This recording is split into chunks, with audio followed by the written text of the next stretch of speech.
She never meant to open the box, but once she did, there was no going back. It started the night Keanu Reeves was asked to take the stage. Laughter roared. Cameras rose. But what Keanu Reeves said next wasn't funny. It was raw, soul deep, and left the crowd in stunned silence. What made the entire room stop breathing, and why did it change lives forever? Before we continue this incredible story, let us know where you're watching from. If you enjoy stories like this, subscribe to the channel, because tomorrow we have another inspiring story you won't want to miss. The cafe was dimly lit, framed in soft amber glow and string lights that dipped lazily across the rafters. The walls were cluttered with sketches, vinyl covers, and vintage posters of artists long past. The kind of place where dreams came in flannel shirts and nervous glances. A hand-painted sign by the door read, "Open Mic Night, 7 p.m., come as you are." Keanu Reeves stepped inside quietly, the bell above the door chiming just once. He wore a hoodie pulled low over his brow, sleeves long enough to hide the scars of time on his hands. No one turned. That's how he liked it. He was here for Dalia. Dalia Navarro, his closest friend for over 20 years, stood near the back with 2 hot chocolates in hand. She greeted him with a grin that said everything and nothing, her way of keeping things simple. "You came," she said softly. He walked in to support a friend, quiet, unnoticed. Then someone dared him to. "I said I would," Keanu replied. Tonight wasn't about him, it was about Milo. Milo Navarro was Dalia's cousin, a 24-year-old community college student with the heart of a poet and the nerves of a man walking a tightrope over fire. He stood near the makeshift stage with his notes crumpled in one palm, his other hand gripping the mic stand like it might float away. Keanu spotted him instantly. Tall, thin, pale with tension. Milo didn't see them yet. He was pacing in tight little circles, his lips moving soundlessly as he rehearsed lines, then erased them from memory. Keanu tilted his head. "Has he gone up yet?" "2 more ahead of him," Dalia said, handing him the drink. "He's been rehearsing that bit for months. But now, he's freaking out." Keanu sipped quietly. The hot chocolate was too sweet, but somehow comforting. The energy inside the cafe pulsed with low conversations and spontaneous laughter. People filed in and out. Artists, students, couples on low-budget dates, some in corduroy, some in eyeliner, all of them waiting for a reason to care. The mic was handed off to a woman with a guitar who sang a folk tune about overpriced rent and existential dread. Laughter bubbled from the crowd, polite and distracted. Keanu leaned against the wall near the window, unnoticed by everyone. Dalia watched Milo like a second heartbeat. Thinks he's going to bomb," she whispered. "Everyone thinks that their first time," Keanu said. "I think he might actually throw up." He smiled faintly. "Well, that would definitely make an impression." She laughed. "You're cruel." "No," Keanu said gently. "I just remember what it feels like to be terrified. And show up anyway." The song ended. Applause scattered like dice on a hardwood table. The host, a short man in a Hawaiian shirt and a fedora that had seen better years, took the mic again. "All right, folks, next up we've got someone brand new. Give a warm Cafe Indiro welcome to Milo Navarro." Milo looked like he might faint, but he didn't. He stepped up, knees shaking, eyes locked on the floor. The night was just beginning. Milo's hand trembled as he brought the microphone closer. His breath hitched just once. Then he caught it. He scanned the crowd quickly, eyes darting like birds trapped indoors. For a second, his gaze passed right over Keanu without recognition, then returned to the ground. "Hi," he said, voice cracking at first. "I'm Milo. This is my first time doing this, and I promise not to cry, unless it goes really bad. Then I make no promises." The audience chuckled. A few people clapped to encourage him. He inhaled, deep. So, have you ever tried to flirt while explaining a joke you barely understand? Because I have. And that's my whole dating life. A small burst of laughter. I once told a girl, "You remind me of a semicolon." She asked if that was a compliment. I said, "Well, you paused me in the middle of my thoughts." She never texted back. Now the laughter came louder, more genuine. Milo started to relax. His shoulders dropped. The script in his hand began to fold in on itself as he stopped looking at it altogether. "I work at a grocery store." That's not a joke, just a public cry for help. Laughter again. In the back, Keanu allowed a slow smile to appear. Dalia's eyes welled, just slightly. "He's doing it," she whispered. "He's honest," Keanu replied. Milo continued, weaving awkward charm and self-deprecation like a thread through cloth. He wasn't polished, he wasn't fast, but he was real, and the room could feel it. After 5 minutes, he ended with, "Thanks for not throwing anything. Unless you're throwing your phone number. Then, I'll take it." The crowd applauded, louder than expected. Milo stepped down, red-faced but glowing. He scanned the cafe until his eyes locked with Dalia's. She gave him 2 thumbs up and pointed beside her. That's when he saw Keanu. He froze, then mouthed, "Is that really him?" Keanu nodded once, a soft acknowledgement. Milo's jaw dropped, but he managed to stagger over, clutching a glass of water like a lifeline. "I didn't know he was coming," he whispered to Dalia, still wide-eyed. "I would have choked for real." "You didn't choke at all," she said. "You were great." "I was shaking so much." Keanu extended a hand. "You made people listen, that's all that matters." Milo shook it, stunned into silence. They all sat down together at a small table in the back. The next act, a guy with a ukulele and a surprisingly deep baritone, was already beginning, but Milo didn't hear a note. Dalia leaned toward Keanu. "You ever think about doing something like this?" He shook his head. "No." "Not even once?" He looked at the stage. "Once," he said. A ukulele performance, wrapped, with a lighthearted finish and a wink to the crowd. Applause followed. Then, another act, and another. The evening moved forward like a slow-moving train, clunky but charming.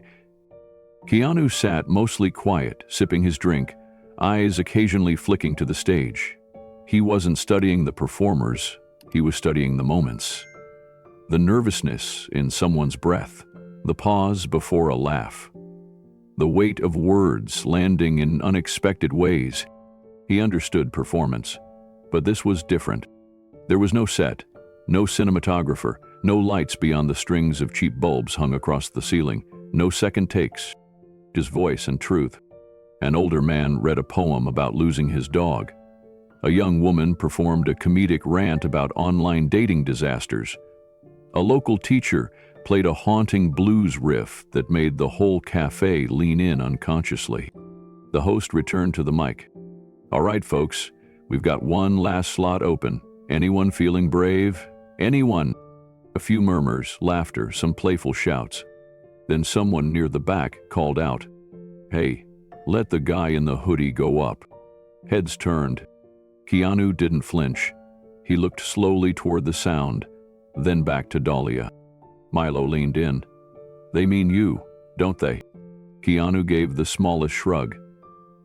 "I guess so." Another voice chimed in. "Come on, you look like you got something to say." More laughter, lighthearted but prodding. The host laughed too, playing along. "Well, mystery man, what do you say? The mic's open, the clock's ticking, no pressure." Keanu met Dalia's eyes. She didn't say a word, but she didn't look away either. He sighed gently, then stood. Milo's eyes went wide again. "You're seriously going up?" Keanu walked slowly toward the stage, and for the first time that night, the entire cafe grew quiet. He climbed the small platform, adjusted the mic just slightly, then stood still. For a moment, he simply looked at them. No smile, no introduction, just presence. In that stillness, something shifted. The laughter quieted. The phones were lowered. The buzz of espresso machines seemed to dull in the background. Keanu breathed in, breathed out, and said, "I didn't come here to perform, but I remember a night like this many years ago, when I sat in the back of a room like this one listening. And someone said something I never forgot." The hush settled over the room. He paused again. "I'm not a poet," he continued, "but I've lived a lot of quiet. And sometimes silence leaves behind stories." He stepped back, and then, unexpectedly, he began. What came next would change everything. Milo's hands were still shaking when he stepped off the stage. Keanu reached out first, pulling him into a quick side hug. "You were brave," he said simply, and Milo gave a crooked, relieved smile. "That was terrifying," Milo muttered, sipping from the glass of water Dalia handed him. "But kinda amazing." Before Keanu could respond, a voice from a nearby table called out, loud enough to carry, "Hey, your bodyguard did great. What about you?" Laughter rippled across the room. Another voice joined in, this time louder, clearer. "Come on, Keanu, give us a monologue." Keanu froze mid-sip. Someone clapped their hands theatrically. "John Wick, do a knock-knock joke."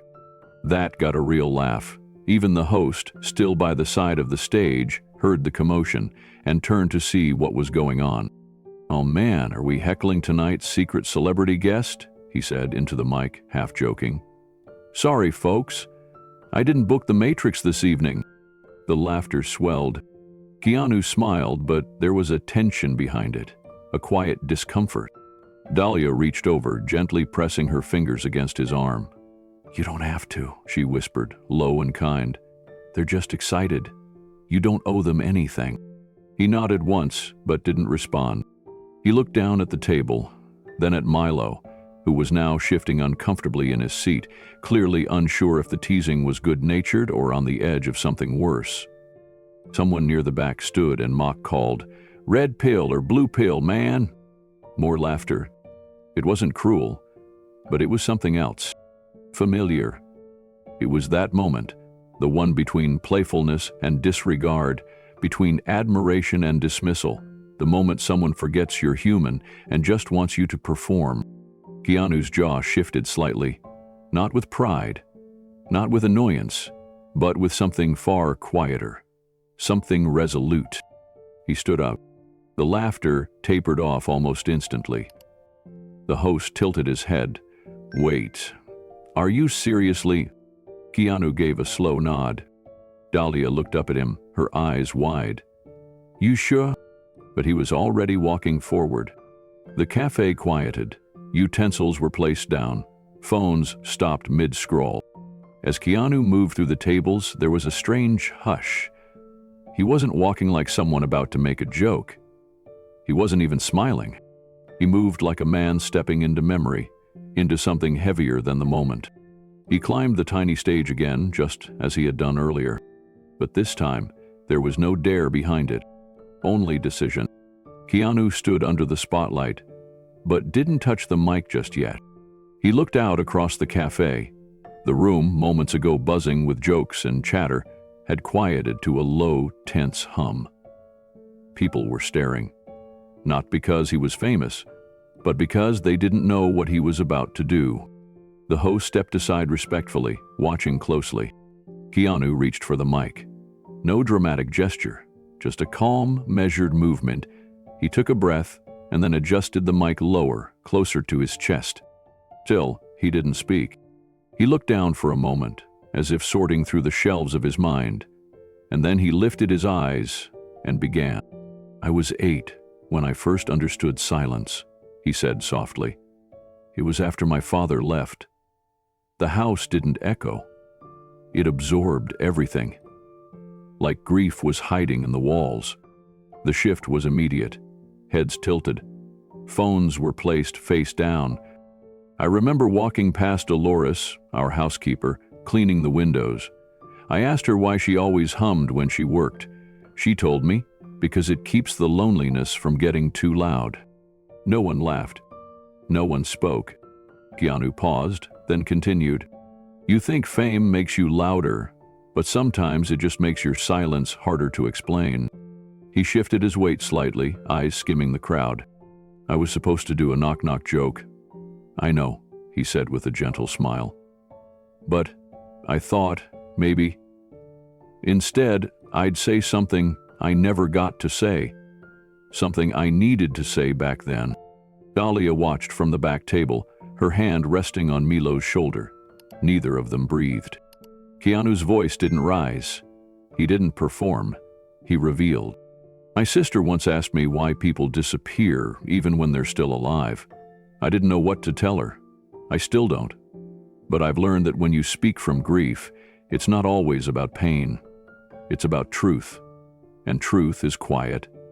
Most people talk over it. A woman near the front dabbed at her eyes. No one noticed, except Keanu. And he offered a nearly imperceptible nod before continuing. There's something beautiful about sitting in a place like this, he said, where no one's performing to win, but just to be heard, where the laugh isn't the reward, the connection is. That line lingered. I don't have punchlines, he added after a beat, but I do have memories, and sometimes that's the better currency. The silence that followed wasn't awkward. It was reverent, and as he stood there, not rushing, not seeking applause, the energy of the room shifted, not because of who he was, but because of what he gave. Keanu let the final sentence settle in the air, then slowly lowered the microphone back onto its stand. He didn't bow, didn't wave, just gave a small nod and stepped away. As he walked back to his table, the audience remained silent. Not out of confusion, but out of something deeper. That rare kind of stillness that comes when a room full of strangers collectively realizes they've just witnessed something real. Then, slowly, the applause began. But it wasn't wild or thunderous. It was gentle, gradual. And then it grew, not because he was a celebrity, but because they felt something they didn't expect to feel tonight. People clapped because they recognized truth. And truth, spoken quietly, has a way of echoing longer than any punchline. Keanu sat down again beside Dalia and Milo. Neither of them said anything right away. Then Milo, barely above a whisper, said, I think that was the bravest thing I've ever seen. Dalia glanced sideways at Keanu. You didn't have to do that. He nodded, still looking ahead. I know. Milo leaned forward. Did you plan that? Keanu finally turned toward him, a trace of a smile on his lips. No, but I've been carrying it a long time. The host returned to the mic, clearing his throat, clearly trying to reset the tone for the next act. Okay, well, that was... Wow, let's give it up one more time for Keanu Reeves. The crowd clapped again, this time more confidently, but still softer than before. The next performer, a nervous teenage girl with a guitar, hesitated as she walked up to the stage. She met Keanu's eyes briefly. He gave her the smallest nod, and somehow it seemed to steady her hands. She strummed once, twice, and began to sing. And the room listened, not just because of her voice, but because the silence had taught them how. Keanu stood slowly, his expression unreadable. He moved through the narrow aisle between cafe chairs with the grace of someone who wasn't in a rush to prove anything. The host stepped aside with a half-smile, uncertain whether he was handing off the mic or the whole evening. Keanu didn't look at the crowd, not at first. He adjusted the mic to his height, tapped it once. No feedback, no jokes, no wave to the audience, just a long, lingering silence. A few people chuckled nervously. Others pulled out their phones. One girl whispered, "Is this real?" as her camera began to roll. Someone muttered something about John Wick. Another asked if this was a bit. But Keanu didn't speak to them, not in the way they expected. He began. His voice was low, calm, The words dropped one by one, like stones in a still pond. There was a hallway, painted beige, the kind of beige that forgets sunlight. A murmur passed through the back of the room.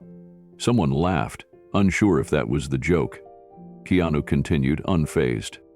There were chairs, plastic, uncomfortable. A vending machine with blinking lights that offered chocolate to people who hadn't eaten in hours.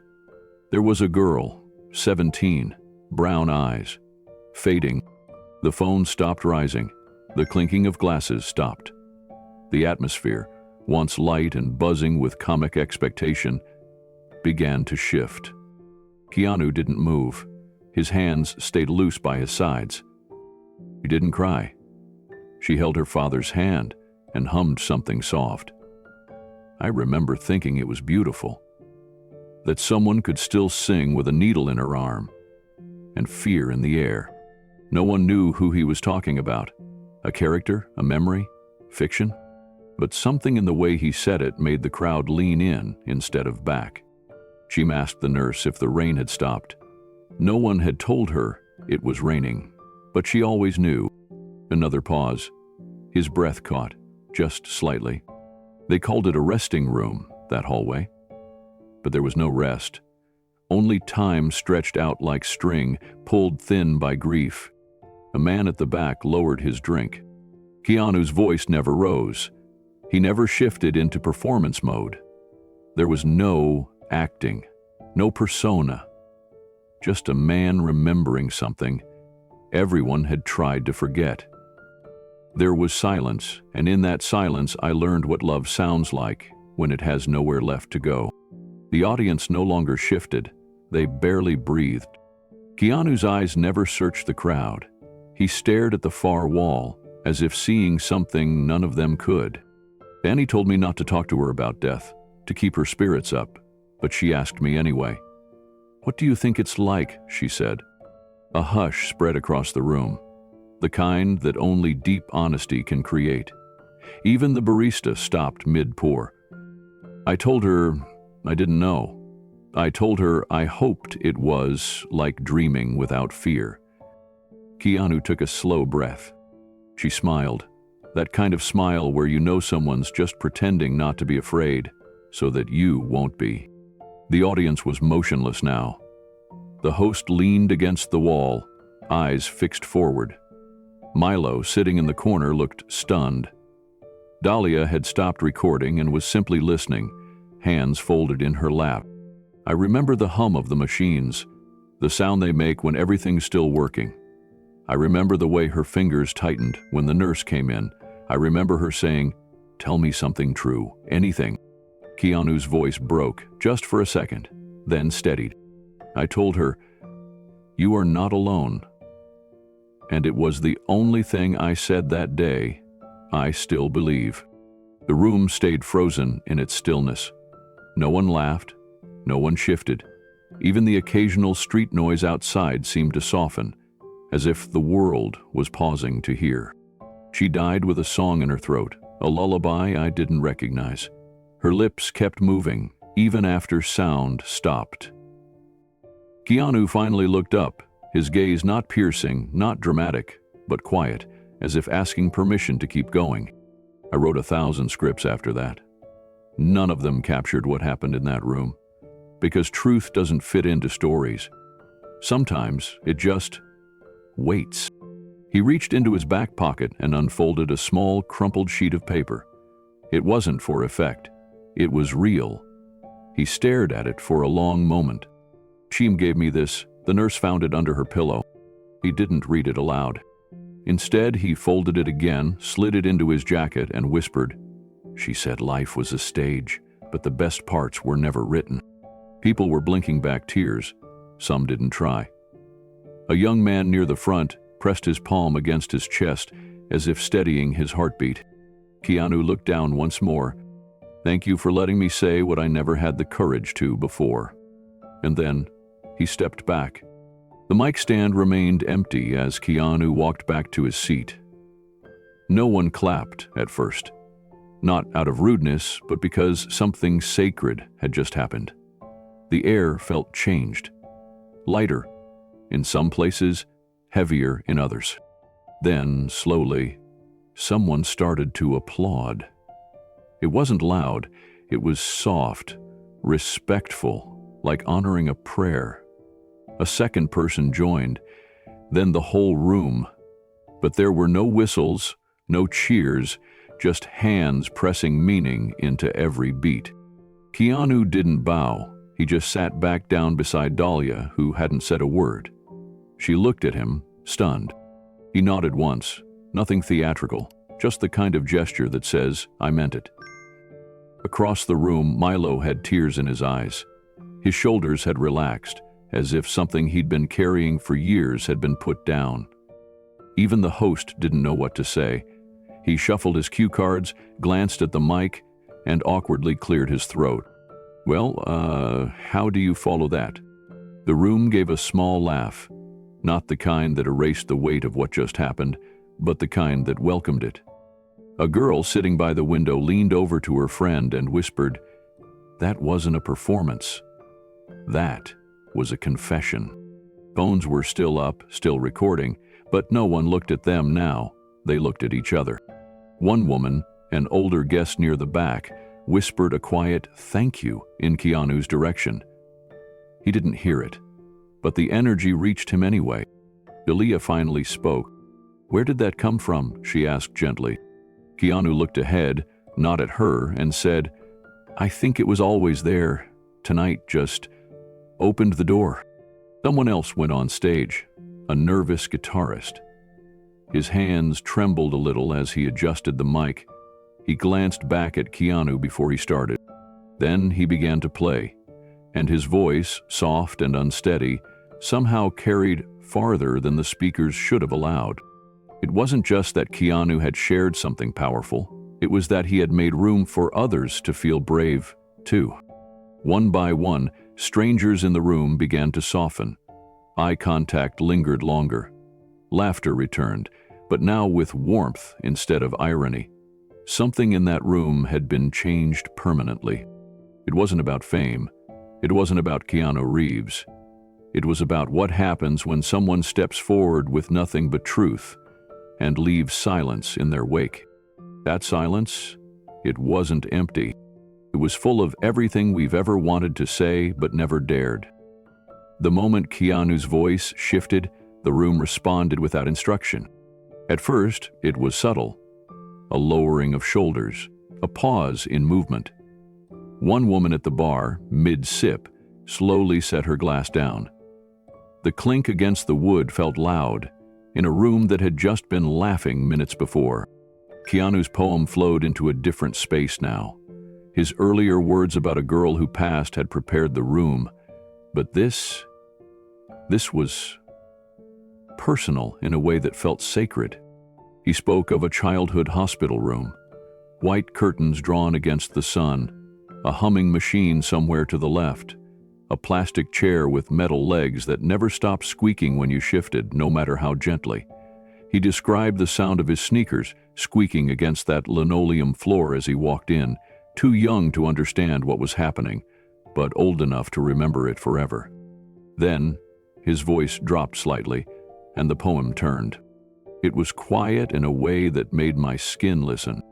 He paused. The audience didn't breathe. Her name was Kim, he said softly, not as a performance, just as fact. My sister, brave, unlucky, beautiful. He told them how she'd always wanted to paint, how she once filled a wall in their house with sticky notes of things she wanted to do. Ride a horse, bake a birthday cake without help, go to Paris, see a real snowstorm. She did one, he said. The snowstorm. It happened by accident. A window was left open that December, and the wind carried the flakes inside. Another pause. She laughed like it was a miracle, and for 5 seconds it was. Somewhere near the entrance, someone sniffled. Keanu didn't look up. He stayed rooted in the story, letting the images speak without needing to explain them, and used to sleep with her hand curled up beside her cheek, like she was dreaming of holding something that hadn't come yet. He inhaled. I remember sitting beside her when the room was blue with moonlight and machines were breathing for her, and I remember the sound between goodbyes. He let those last words hang there. That was the title of the poem, The Sound Between Goodbyes. No one had said a word since he began. The bartender had stopped pouring.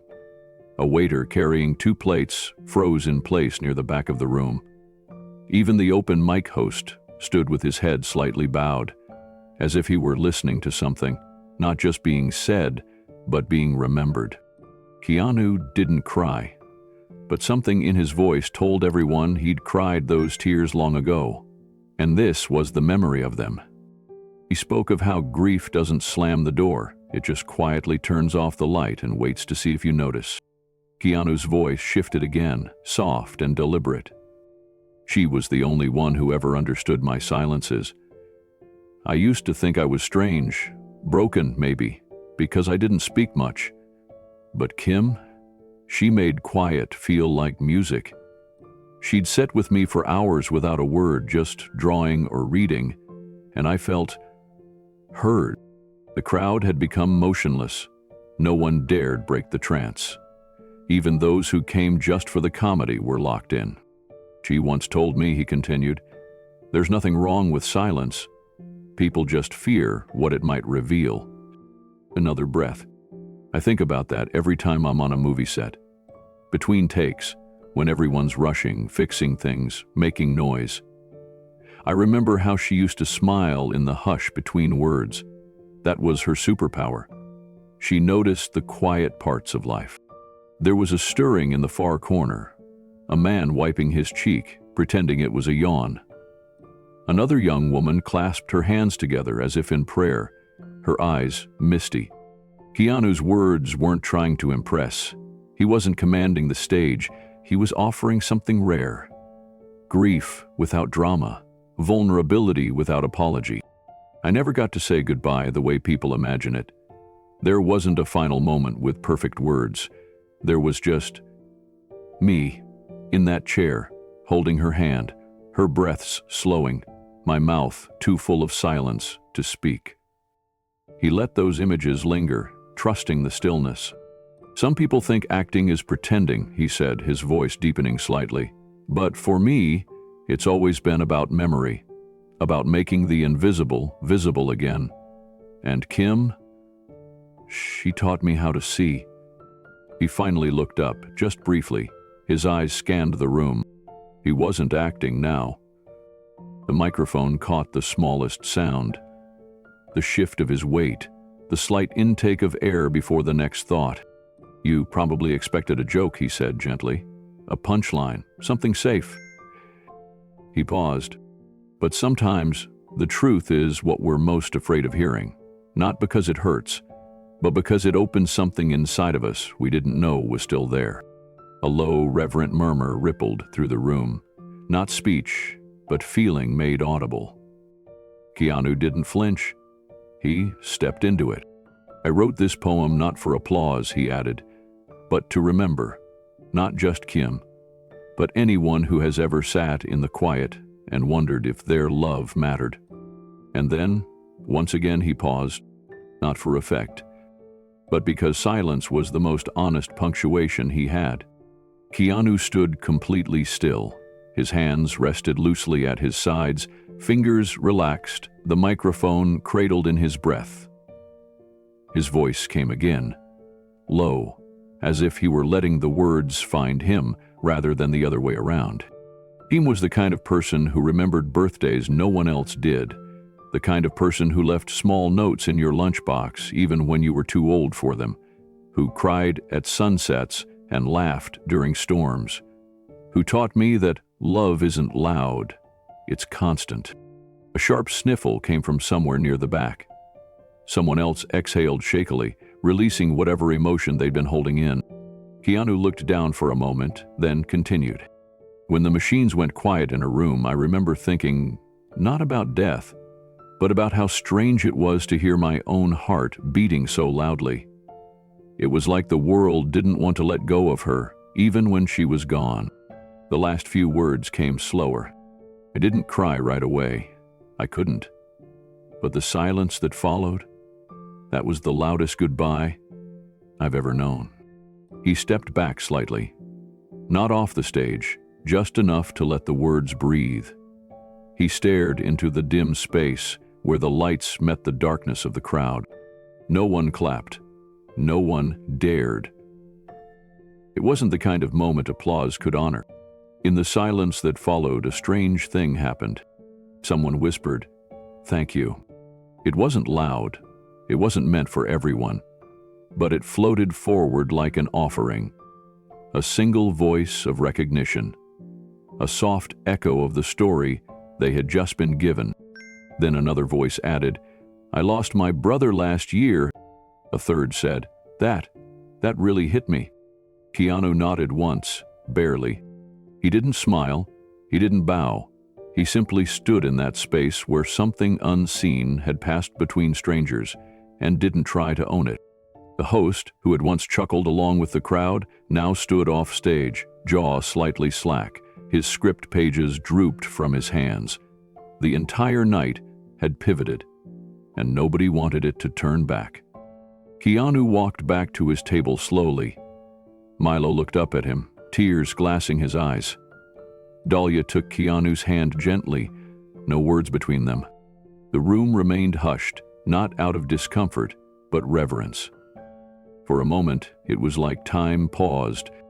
The lights still flickered, drinks still sat untouched, but something had shifted inside the walls of that tiny cafe. It wasn't just a performance. It was a funeral for a silence too long ignored. Dalia sat frozen in her seat, barely blinking. The same man she had known for years. The soft-spoken friend who brought her flowers when her cat died, who always sat quietly during script readings and never asked for the spotlight, was now standing beneath it, unraveling something sacred. The lights above him were soft, casting gentle shadows across his face. But the words, those weren't gentle at all. She hadn't known he was carrying this. She had seen grief before, written it into characters and stripped it from scripts during revisions. But this wasn't fiction. This was grief, laid bare, sharp and unvarnished. And it was breaking something open inside her, too. Across the cafe, a man in a denim jacket whispered to the woman next to him, "I didn't know he could feel like that." The woman didn't answer. Her eyes were locked on Keanu, hands clasped around a paper cup that had long gone cold. It wasn't just what he said, it was how he said it. His voice wasn't trembling, it was steady, each word deliberate. But the silence between them vibrated with pain. Dalia looked around. A woman who'd been filming earlier had lowered her phone without even realizing. Her hands rested in her lap, motionless. Her mouth was slightly open. A few rows back, a young man in a leather jacket who had been chuckling during the earlier acts now leaned forward, elbows on knees, brows drawn in. There were no smirks anymore, no sarcastic tweets, no glances at watches. Something had shifted. This wasn't a celebrity moment. It wasn't a quirky PR stunt or a dramatic gesture from a movie star trying to prove something. Keanu wasn't acting. He wasn't even performing. He was releasing. She could see it now, the tightness in his shoulders, the way his eyes never wandered. He wasn't looking for applause. He was looking for air, for space, for a place to put the things that had nowhere else to go. And Dalia felt a knot in her own throat. She had seen him grieving before, of course, quietly, always in private. After Kim's funeral, when the cameras left and everyone went home, he had sat with her for hours, not saying a word, just breathing, barely. But this was different. This was him letting the world see what he usually tucked away, and it was beautiful, terrifying, human. The host of the night stood by the bar now, arms folded across his chest, no longer smiling. Even he knew something bigger was happening here. The bartender, too, had stopped pouring drinks. One hand rested on the spout of the tap, forgotten. The usual clinking of glasses and idle chatter had vanished. All that remained was Keanu's voice. Low, slow, on. Dalia felt something stir in her chest. A memory, maybe. a guilt, or just awe. She reached for her own cup of coffee, hands trembling slightly. But she didn't drink. She couldn't look away. He was bleeding into the mic, word by word, and no one, not even she, had been ready for it. Dalia's eyes welled, but she didn't blink them away. This moment wasn't about composure. It wasn't about the usual calm she wore when navigating film sets or coaching actors through emotional beats. This was something no script could touch. Something truer than anything she had ever written. Keanu's voice drifted into another verse. It was about an old Polaroid photo, faded, bent at the corners, of a girl laughing in the rain with a hospital bracelet on her wrist. He described the way it curled slightly in the drawer where he kept it, and how the smell of rubbing alcohol still made his stomach drop. He didn't say her name, but Dalia knew. Kim? Dalia's gaze shifted to the floor, as if the weight of the words demanded it. But her ears stayed open. She wanted to hold every syllable, bottle them somehow. This wasn't just a tribute. It was a confession. Behind her, someone sniffled. A soft, choked sound. Dalia turned slightly. A young woman with braids clutched a napkin in her lap. Her mascara had started to smudge. Beside her, a man stared blankly at the stage, his hand on his heart. Keanu kept going. He spoke of the smell of cold linoleum, of the way grief stretches time like taffy, long, sticky, endless. He said, silence isn't absence. It's presence waiting to be honored. And then he paused. The kind of pause that isn't for effect. The kind that holds something too large for words. Dalia's hand found her own heart without thinking. Her fingers curled against her sweater. She wasn't sure when the air in the room had changed, when it had gone from loud and buzzing to still and sacred. But it had. And then, unexpectedly, Keanu stepped back from the mic. He didn't say thank you, didn't nod, didn't wait for applause. He just stood there, not demanding attention, not seeking validation, just there. And the audience sat with him. No one clapped. Not yet. The moment was too full, too rich. It would have been wrong to break it. Dalia watched him take a slow breath, his chest rising and falling as if he had just run a marathon. She knew that look, the post-releasing tremble, that moment when the dam finally breaks and all you can do is stand still so you don't drown. She saw something in him then that few had ever seen. Not just pain, but survival. Not just sadness, but love so deep it scared him. And she loved him for it. Not romantically, not sentimentally, but fully, as a friend who had just witnessed someone walk through fire and return with something real. A single clap came from the back. One, then another. Then the room gave in, not in a burst, but a wave. Soft, respectful, rising slowly, like tide. And Dalia just watched, her friend, her mystery, her mirror.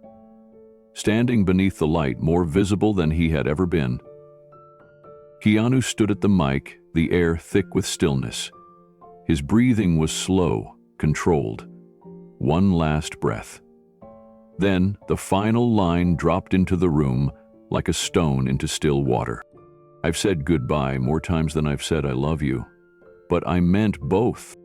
The words hung there, suspended in the hush, echoing not just through the cafe, but through every chest, every held breath. Keanu didn't wait for applause. He didn't even look back.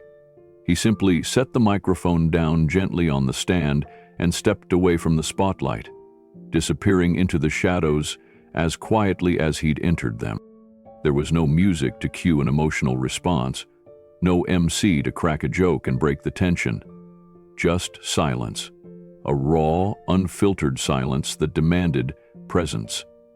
A young woman with brightly dyed hair covered her mouth, her eyes wide. A man with a beer halfway to his lips set it down without sipping. Someone in the back whispered, "Whoa." but it was the kind of whisper that came from deep in the chest, not from the throat. Then it came. A single clap. Soft. Unsure. Almost too embarrassed to be heard. Then another. And another. It wasn't like a movie climax where the crowd stands and erupts into cheers. It was slower, gentler. People weren't just applauding. They were waking up. One by one, hands came together. Not in excitement, in reverence. Dalia remained frozen in her seat, her hands trembling slightly on her lap. She had no idea what to do with what she had just witnessed. Keanu hadn't performed. He hadn't entertained. He had revealed. And the weight of that vulnerability hung over them like fog, thick, silent, and strangely comforting. In the corner, Milo wiped his face with the sleeve of his hoodie. He hadn't even realized he'd started crying. Two middle-aged women at the bar had stopped their conversation. One leaned into the other, whispering something about how her brother had died the same way Keanu described. Her voice cracked in the telling, and all around the room you could feel it. This wasn't just entertainment anymore. It had turned into a shared moment, a shared wound. The host, who had been cracking jokes all night, now stood with his arms folded, staring toward the mic with a stunned look. He didn't try to resume the show. He didn't even reach for the list of performers. He just let the moment stretch. Keanu stood in the back now, hoodie back up, head lowered. But the people who had laughed earlier, who had expected something lighthearted or awkward, weren't looking at him with mockery anymore. They looked at him the way you look at someone who has let you borrow something sacred. They weren't quite sure what they had just received, but they knew it mattered. He didn't speak. He didn't smile. He just sat, quiet, letting the room feel it all. A young man seated near the middle of the room slowly stood up. He didn't make a speech, didn't wave his hands. He just placed his palms together once more and nodded toward Keanu, as if to say thank you without saying a word. His eyes were red, his hands trembling. Someone near the bar muttered, "I think I just watched a man bleed with words." The murmur spread slowly. Not gossip, something softer. Reflection. There were no questions, just people sitting with themselves in the quiet aftershock. And Keanu, still seated now in the far back, felt none of the usual electricity that followed a film premiere or a press conference. This wasn't celebrity. This wasn't applause. This was something else, something deeper. It was acknowledgement. Dalia finally rose from her chair, moving toward him with deliberate steps. When she reached him, she didn't say anything. She simply took his hand and squeezed it. He didn't look up. He just returned the pressure. "Was that?" she began, but the words dried up. Keanu turned his head slightly. "It was real," he said, softly. The host finally stepped back up to the mic, clearing his throat, his usual grin absent. "Well," he began, then stopped. There was nothing witty to say. "Let's take 10, yeah?" And with that, the lights dimmed and the music faded into a low ambient hum. Outside the cafe, people filtered out onto the sidewalk, their expressions unreadable. Some stood silently under the neon sign. A man leaned against the brick wall and pulled out a cigarette, only to forget to light it. Others hugged. No one scrawled their phones. No one resumed the chatter. A college student in a denim jacket whispered to his friend, "That wasn't acting, that was something else." His friend nodded, unsure how to describe what he felt. Back inside, Milo approached Keanu with a nervous kind of reverence. That was poetry, man," he said quietly. "Not the kind we studied in school. The kind that makes your ribs hurt." Keanu gave a tired smile. "It was just truth." Milo nodded. "Well, truth hit like a train." The room slowly began to shift again. A barista poured coffee with a kind of gentleness, as if not to disturb whatever spirit still lingered in the space. The laughter hadn't returned. The energy hadn't bounced back, but no one seemed to miss it. In the corner, someone who had come just to escape a hard day at work pulled out their phone, not to check messages or scroll, but to open a notes app and begin writing. Not because they had something to prove, but because something had been awakened. And all the while, Keanu remained still, surrounded by the aftermath of his words. He hadn't come to change anyone's life, but he had told the truth in a room that wasn't ready for it, and now no one would forget it.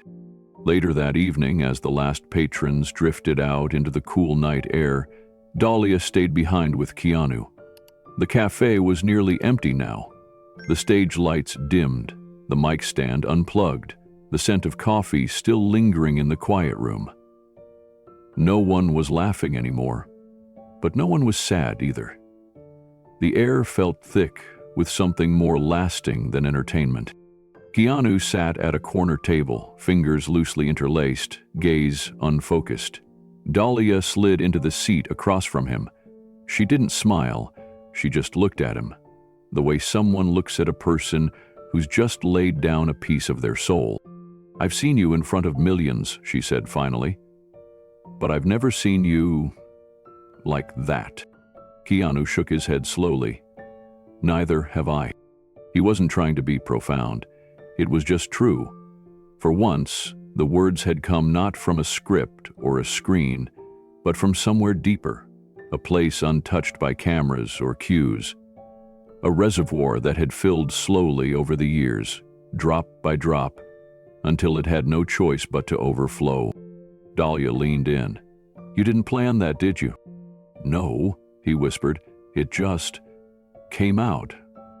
Silence stretched again, comfortable now, healing. Behind the counter, the owner of the cafe came over and placed 2 mugs on the table.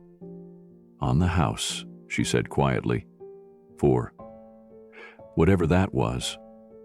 Then she returned behind the bar, leaving them alone once more. They sipped the tea in silence. Outside, a group of younger performers had gathered on the curb. One of them, a shy woman in a beanie and oversized sweater, held a notebook tight to her chest. "He made it okay to feel things," she said to no one in particular. "Even here." Another added, "It's like he gave us permission." The young man who had clapped first stood nearby, eyes distant. "I came to laugh," he said, "but I think I heard something I needed more than laughter." Back inside, Dalia finally broke the quiet. "Do you think you'll do it again?" Keanu looked at her, not with certainty but with a softness that suggested he might not need to. "I think I did what I needed to do." And somehow, that was enough. Buzzed faintly. Outside, the neon lights buzzed faintly. A single flyer from the open mic fluttered loose from the bulletin board, drifting down onto the sidewalk. On it, the word "tonight" was circled in red.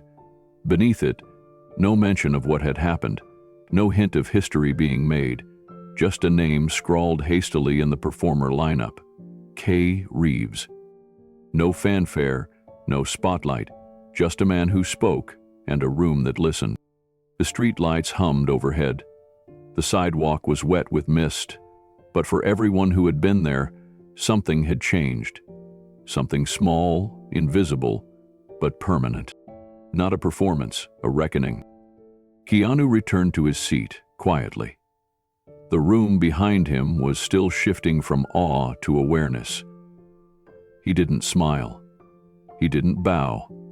He just sat down, picked up his cup of tea, and took a long, slow sip. The ceramic clinked faintly against the saucer. It was the loudest sound in the room for a moment. Milo stared at him, eyes wide, still clutching his notebook to his chest. His earlier performance, a clumsy, heartfelt attempt at observational humor, felt like a different universe now. Dalia said nothing. Her hand hovered near Keanu's on the table, not touching, just staying close. The host, a lanky man in his 30s who usually joked his way through every act, approached the table slowly. He didn't have a smile this time, just a kind of stunned reverence.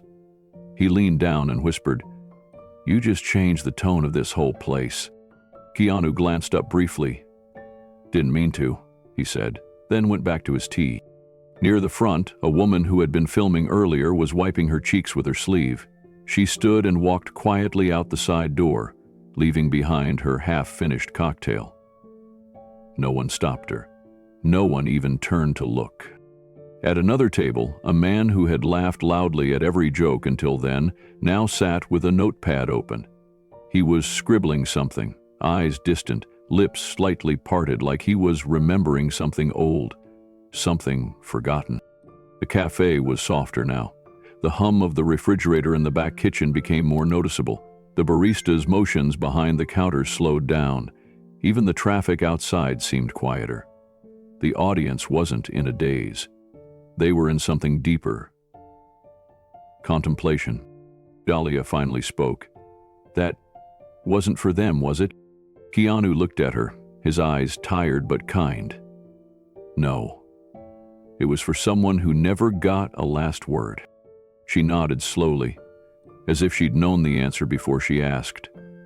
Milo looked between them, mouth slightly open, still trying to reconcile the movie star he idolized with the poet who'd just torn the air apart on stage. The host returned to the mic. He fumbled for words, then gave up and simply said, "Let's take a short break.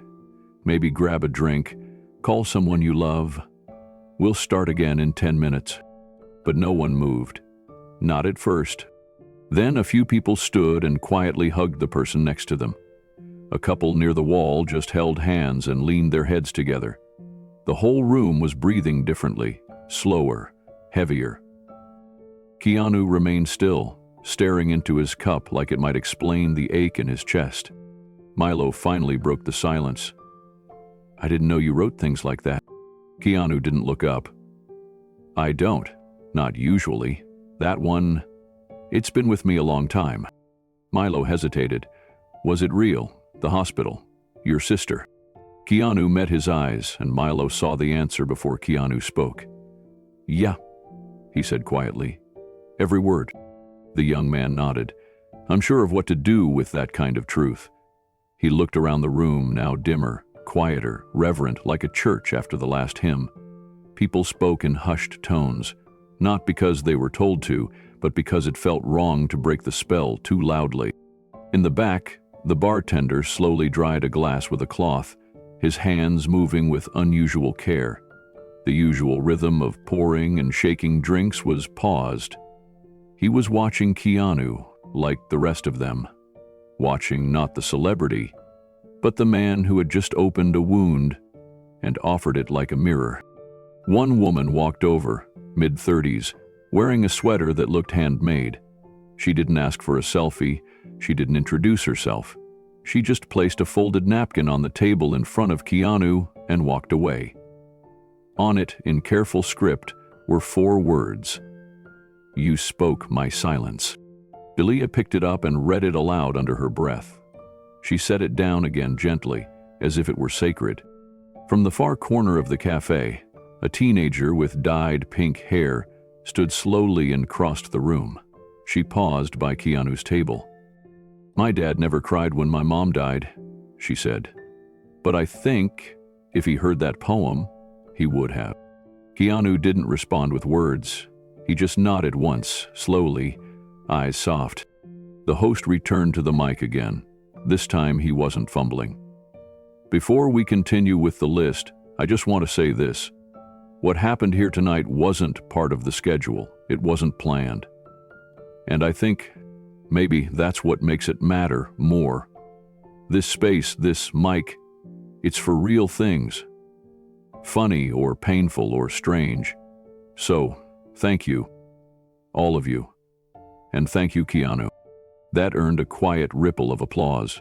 Not loud, not showy, just enough to say, "We felt that. We're still feeling it." A musician followed. Young, eager, trembling fingers. He tuned his guitar with extra care, then looked to Keanu before starting. It wasn't a request for approval. It was gratitude, silent and real. Keanu sipped again from his cup and nodded, not grandly, Just enough. The next notes in the cafe weren't jokes or banter. They were chords, soft, slow, like a lullaby for grown-ups holding too much pain inside. The music wrapped around the room like a warm quilt. It wasn't flashy or impressive, it was honest. That seemed to be the unspoken rule now.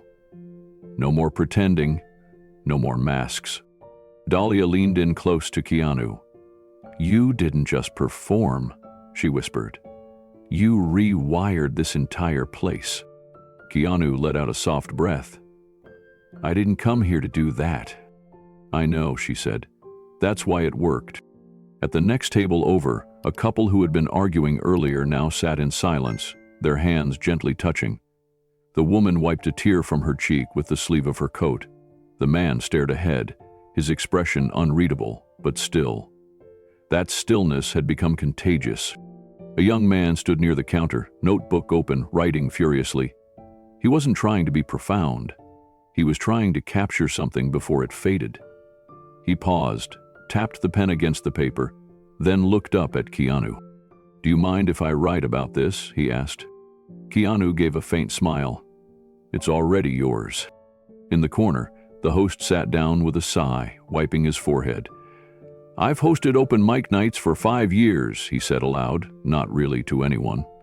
"But tonight, this felt like something else." No one disagreed. The servers moved through the room more carefully now. One refilled a water glass with 2 hands, like she didn't want to break the air. The usual clang of plates, the rush of orders, it was all muted. Even the lights seemed softer, like the room itself was breathing slower. Someone lit a candle on the piano. Another person brought a flower from outside and laid it gently next to the mic. Keanu stayed seated. He didn't seek the spotlight again. He didn't check his phone or talk loudly. He simply watched the room shift and settle into a new rhythm. A rhythm he hadn't set, but one he had triggered. It wasn't about him anymore. It was about everyone else waking up to something they hadn't known they'd been missing. Milo leaned over, eyes wide. "You broke them open," he whispered. "No," Keanu replied, finally smiling. "They were already open, they just didn't know it." The song ended. A pause. And then, instead of applause, someone began to hum. Just a simple, human sound. Others joined. It wasn't a performance. It was a response. Like the room was exhaling together after a very long time holding its breath. For a brief, extraordinary moment, the cafe was unified by silence and song, by pain and beauty, not because a star had performed, but because someone had dared to speak the truth and left the door open for others to follow. Keanu looked around one last time, as if memorizing it. Not the space, but the feeling. The cafe had mostly emptied now. The once buzzing room had quieted into a hush that felt almost sacred. A few patrons lingered at their tables, unwilling to break the spell that had been cast earlier. Keanu remained at his table, tea long gone cold, but untouched. He wasn't in a rush to leave. That's when he saw the young man standing nearby, hesitating. He looked no older than 22. His shoulders were hunched, eyes shadowed by a weight that didn't come from lack of sleep. There was something in the way he clutched his notebook, like it was the last piece of him that still made sense. His name was Theo. "Hi," he said quietly, stepping closer. "I didn't know if I should say anything." Keanu looked up and nodded gently. "You already are." Theo sat down across from him, rubbing the corner of his journal with a trembling thumb. "I just wanted to say thank you," Theo said. "Your poem, what you said, it hit something I didn't know was still in there." Keanu listened. No need to speak. He had learned that presence often mattered more than words. "My sister died last year," Theo finally admitted. "She was 19. Leukemia. It happened so fast. Too fast." His voice cracked. He looked away, ashamed. But Keanu didn't flinch. He waited, still. "I haven't cried," Theo continued, "not even at the funeral. I thought something was wrong with me." Keanu leaned forward, his voice barely above a whisper. "There's nothing wrong with you. Pain has its own language. Sometimes silence is how it speaks." Theo blinked, as if the words had landed deeper than expected. "I thought I had to stay strong," he muttered. "For my mom, for school, for... I don't even know. But tonight, listening to you, I couldn't hold it in." He tapped his chest with 2 fingers.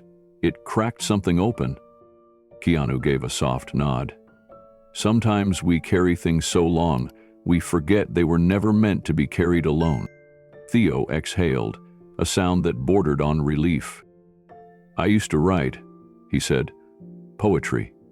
Nothing fancy. Just thoughts, feelings. But after she died, I stopped. It felt stupid. Like, what's the point of putting words to paper when they don't bring her back?" Keanu looked him in the eyes. "They don't bring her back, but they bring you back." Theo's lip trembled. He opened the notebook slowly, revealing pages that had long been empty. Just one line had been scribbled earlier that night. It read, "I think I heard her laugh in the quiet between verses." "I wrote that during your poem," he said. "It just came out." Keanu smiled gently. "That's how you know it's real." Theo closed the notebook and held it close. "I think I want to try again, to write. Maybe just 1 line a day. I don't know what I'm doing, but I think I need it." Keanu's answer was simple. "Then do it. Not to be perfect, just to be honest." Theo stood, not quite ready to leave, but ready to breathe. "I'll remember this," he said. Keanu nodded. "So will I." Theo lingered near the table, his body still facing Keanu, but his eyes darting around the room like they were adjusting to a different world, one that had felt closed to him until tonight. "He almost didn't come tonight," he admitted. "My friend bailed last minute. I figured it'd be stupid, just comics making fart jokes and bad guitar covers. I didn't expect you." Keanu leaned back slightly, fingers wrapped around the cool mug. "That's the thing about grief," he said. "It doesn't make appointments." Theo gave a surprised chuckle. "That sounds like something she would have said. My sister, she was weirdly wise like that." He smiled at the memory. And it wasn't a forced one. Not a mask, a real flickering warmth. Like an ember catching wind. "I think if she were here," Theo added, "she would have written something about this night. Probably turned it into a weird sci-fi story with aliens running an open mic." Keanu gave the faintest laugh. "I'd read that." Theo sat back down. His voice was quieter now, more certain. "Do you ever feel like people only see what they want from you?" he asked. "Like they don't really care who you are, just who you're supposed to be for them?" Keanu nodded slowly. "All the time." "I didn't think someone like you could feel that," Theo said. "I mean, you're Keanu Reeves." Keanu smiled, but not proudly, almost sadly. "And you're Theo," he said. "You carry your sister's memory like armor. That's just as brave." Theo blinked again, like he wasn't used to being seen so clearly. "I've spent the last year trying to look okay," he confessed. "Pretending like I'm handling things, posting filtered photos, going to class, laughing at parties. But inside I was just numb. It's like the color got drained out of everything." He paused, then added, "But your words tonight, it was like someone turned the lights back on, just for a second. And it reminded me that I'm still here." Keanu didn't speak. He just looked at him with that quiet, patient intensity that says, "I understand." After a long pause, Theo reached into his coat pocket and pulled out a tiny folded paper crane. "She used to make these," he said. "Left them everywhere, in shoes, in books, even inside cereal boxes. She said it was her way of reminding people they mattered." He placed it on the table between them. "I don't know why, but I think she'd want you to have this." Keanu didn't pick it up, not right away. He just looked at it and then at Theo and said, "She sounds like someone worth writing about."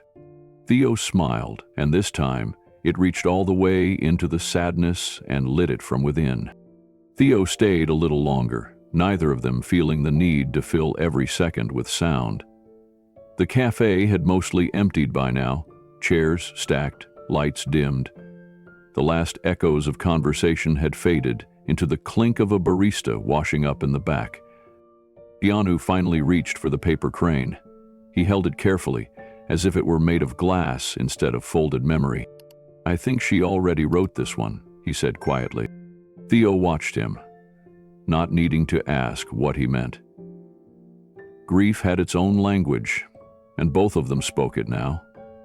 Fluently. Honest. Keanu stood, sliding his coat on.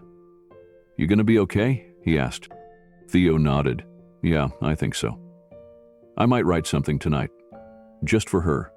Just for me." Keanu paused, thoughtful. "Don't make it perfect. Make it true." Theo laughed. "That's hard." "The truth usually is," Keanu said. They shook hands. Not as celebrity and fan, not even as performer and audience. Just two people who had walked through darkness and found a flicker of light, not enough to banish the pain, just enough to recognize it in someone else. As Keanu walked to the door, Theo called out one last time, "Hey, thank you for not doing a knock-knock joke."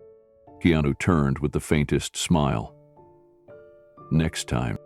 He stepped out into the cool LA night. The sky was quiet, moonlight tracing shadows down the sidewalk. Behind him, Theo remained at the table, pulling a small notebook from his bag. A few lines scratched out, then more. He didn't look up for a long time. Something had shifted, not just in the room, in him. And somewhere not far off, Keanu Reeves walked down the street. No applause, no spotlight. Only the sound of his boots on the pavement and a folded paper crane in his coat pocket. A reminder that sometimes the most powerful thing we can offer isn't brilliance, it's presence. The morning sun filtered through the cafe's windows as Dalia stirred her coffee, watching the steam rise like questions she hadn't yet answered. Keanu sat across from her, quiet, his usual black hoodie draped loosely over his shoulders. Neither had said much since they arrived. There was no need to fill the space just yet. She finally broke the silence. "Last night," she began, her voice a little raw, "wasn't what I expected." Keanu glanced up from his tea. "No, I thought we'd go, clap for Milo, maybe laugh at a few bad sets. I didn't think I'd see that." He waited. Dalia met his eyes. "You cracked something open in that room, Keanu. Something real.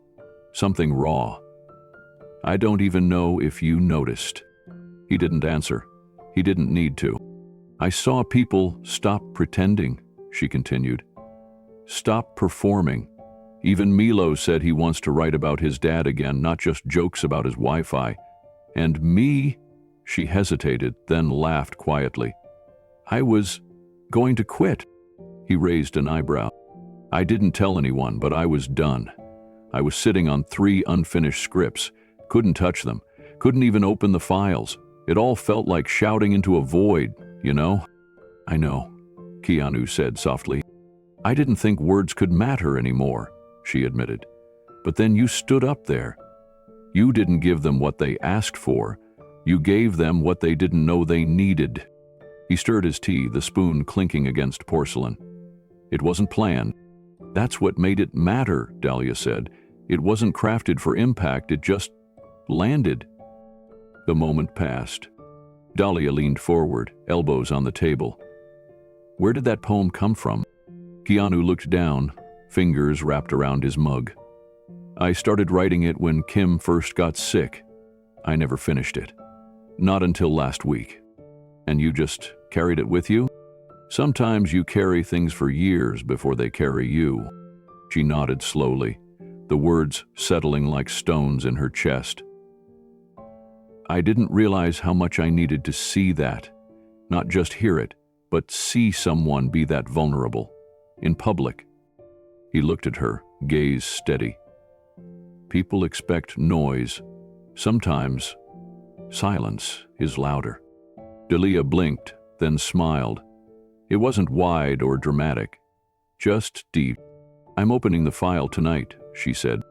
Keanu's smile was faint, almost apologetic. You don't have to force it. If the story's ready, it'll come. Dalia shook her head. It's not about forcing. It's about finally believing the story is worth telling.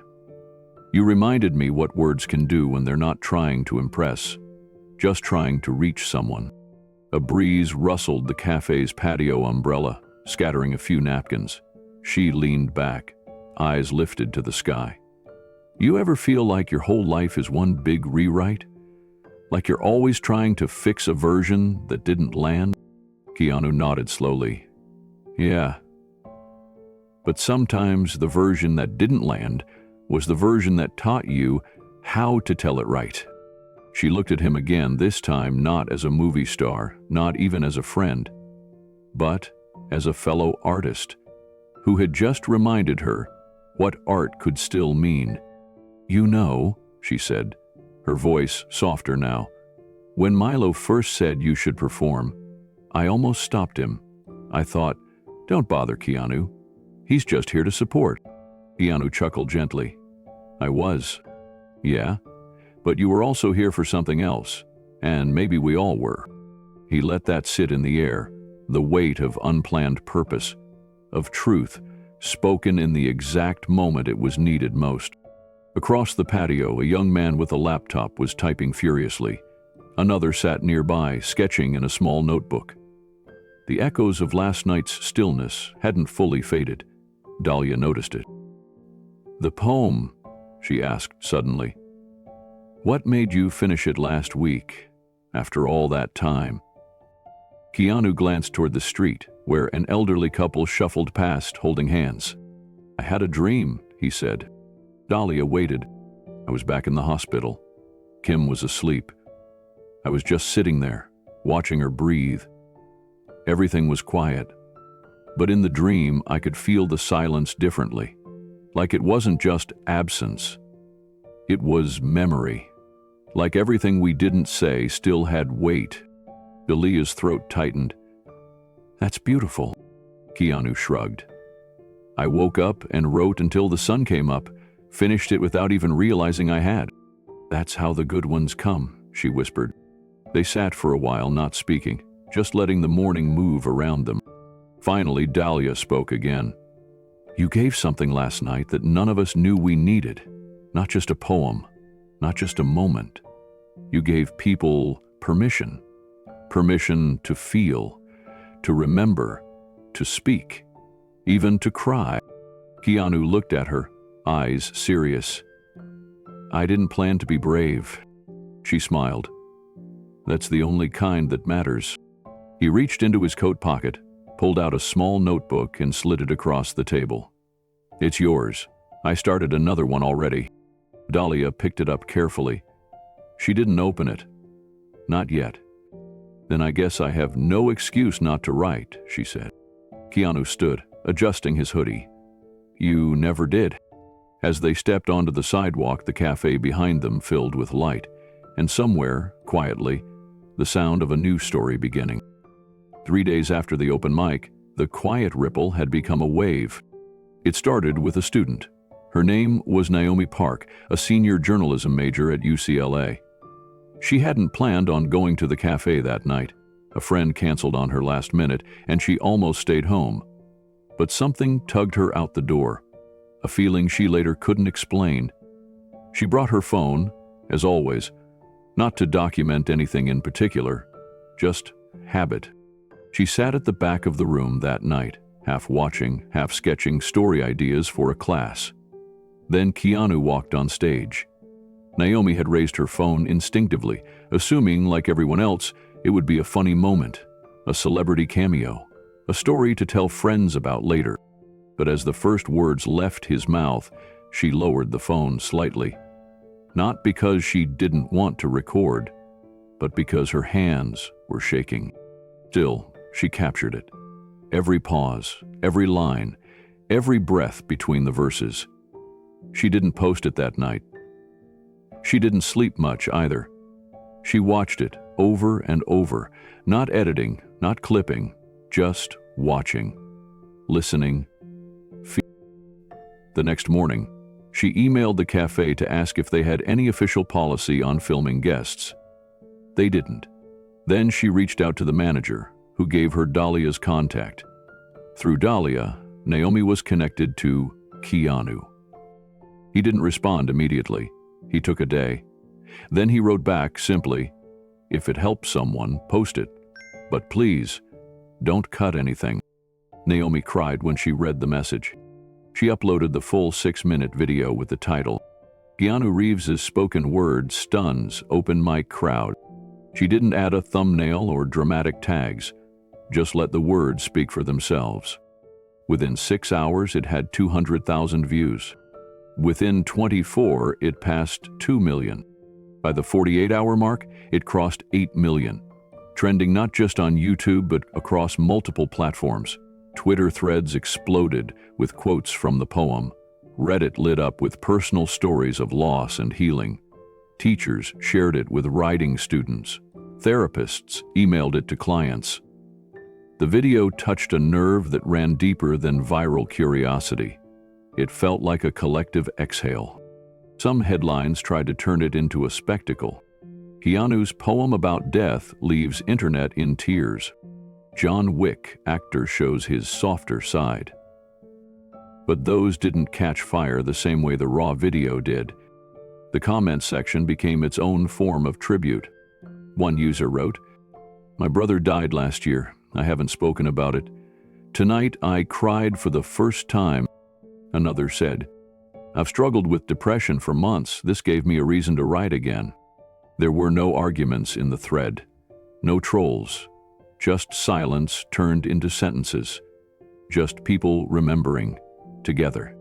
Naomi kept the comments section open, moderating only to remove spam. She pinned a note at the top. "Keanu gave us a moment.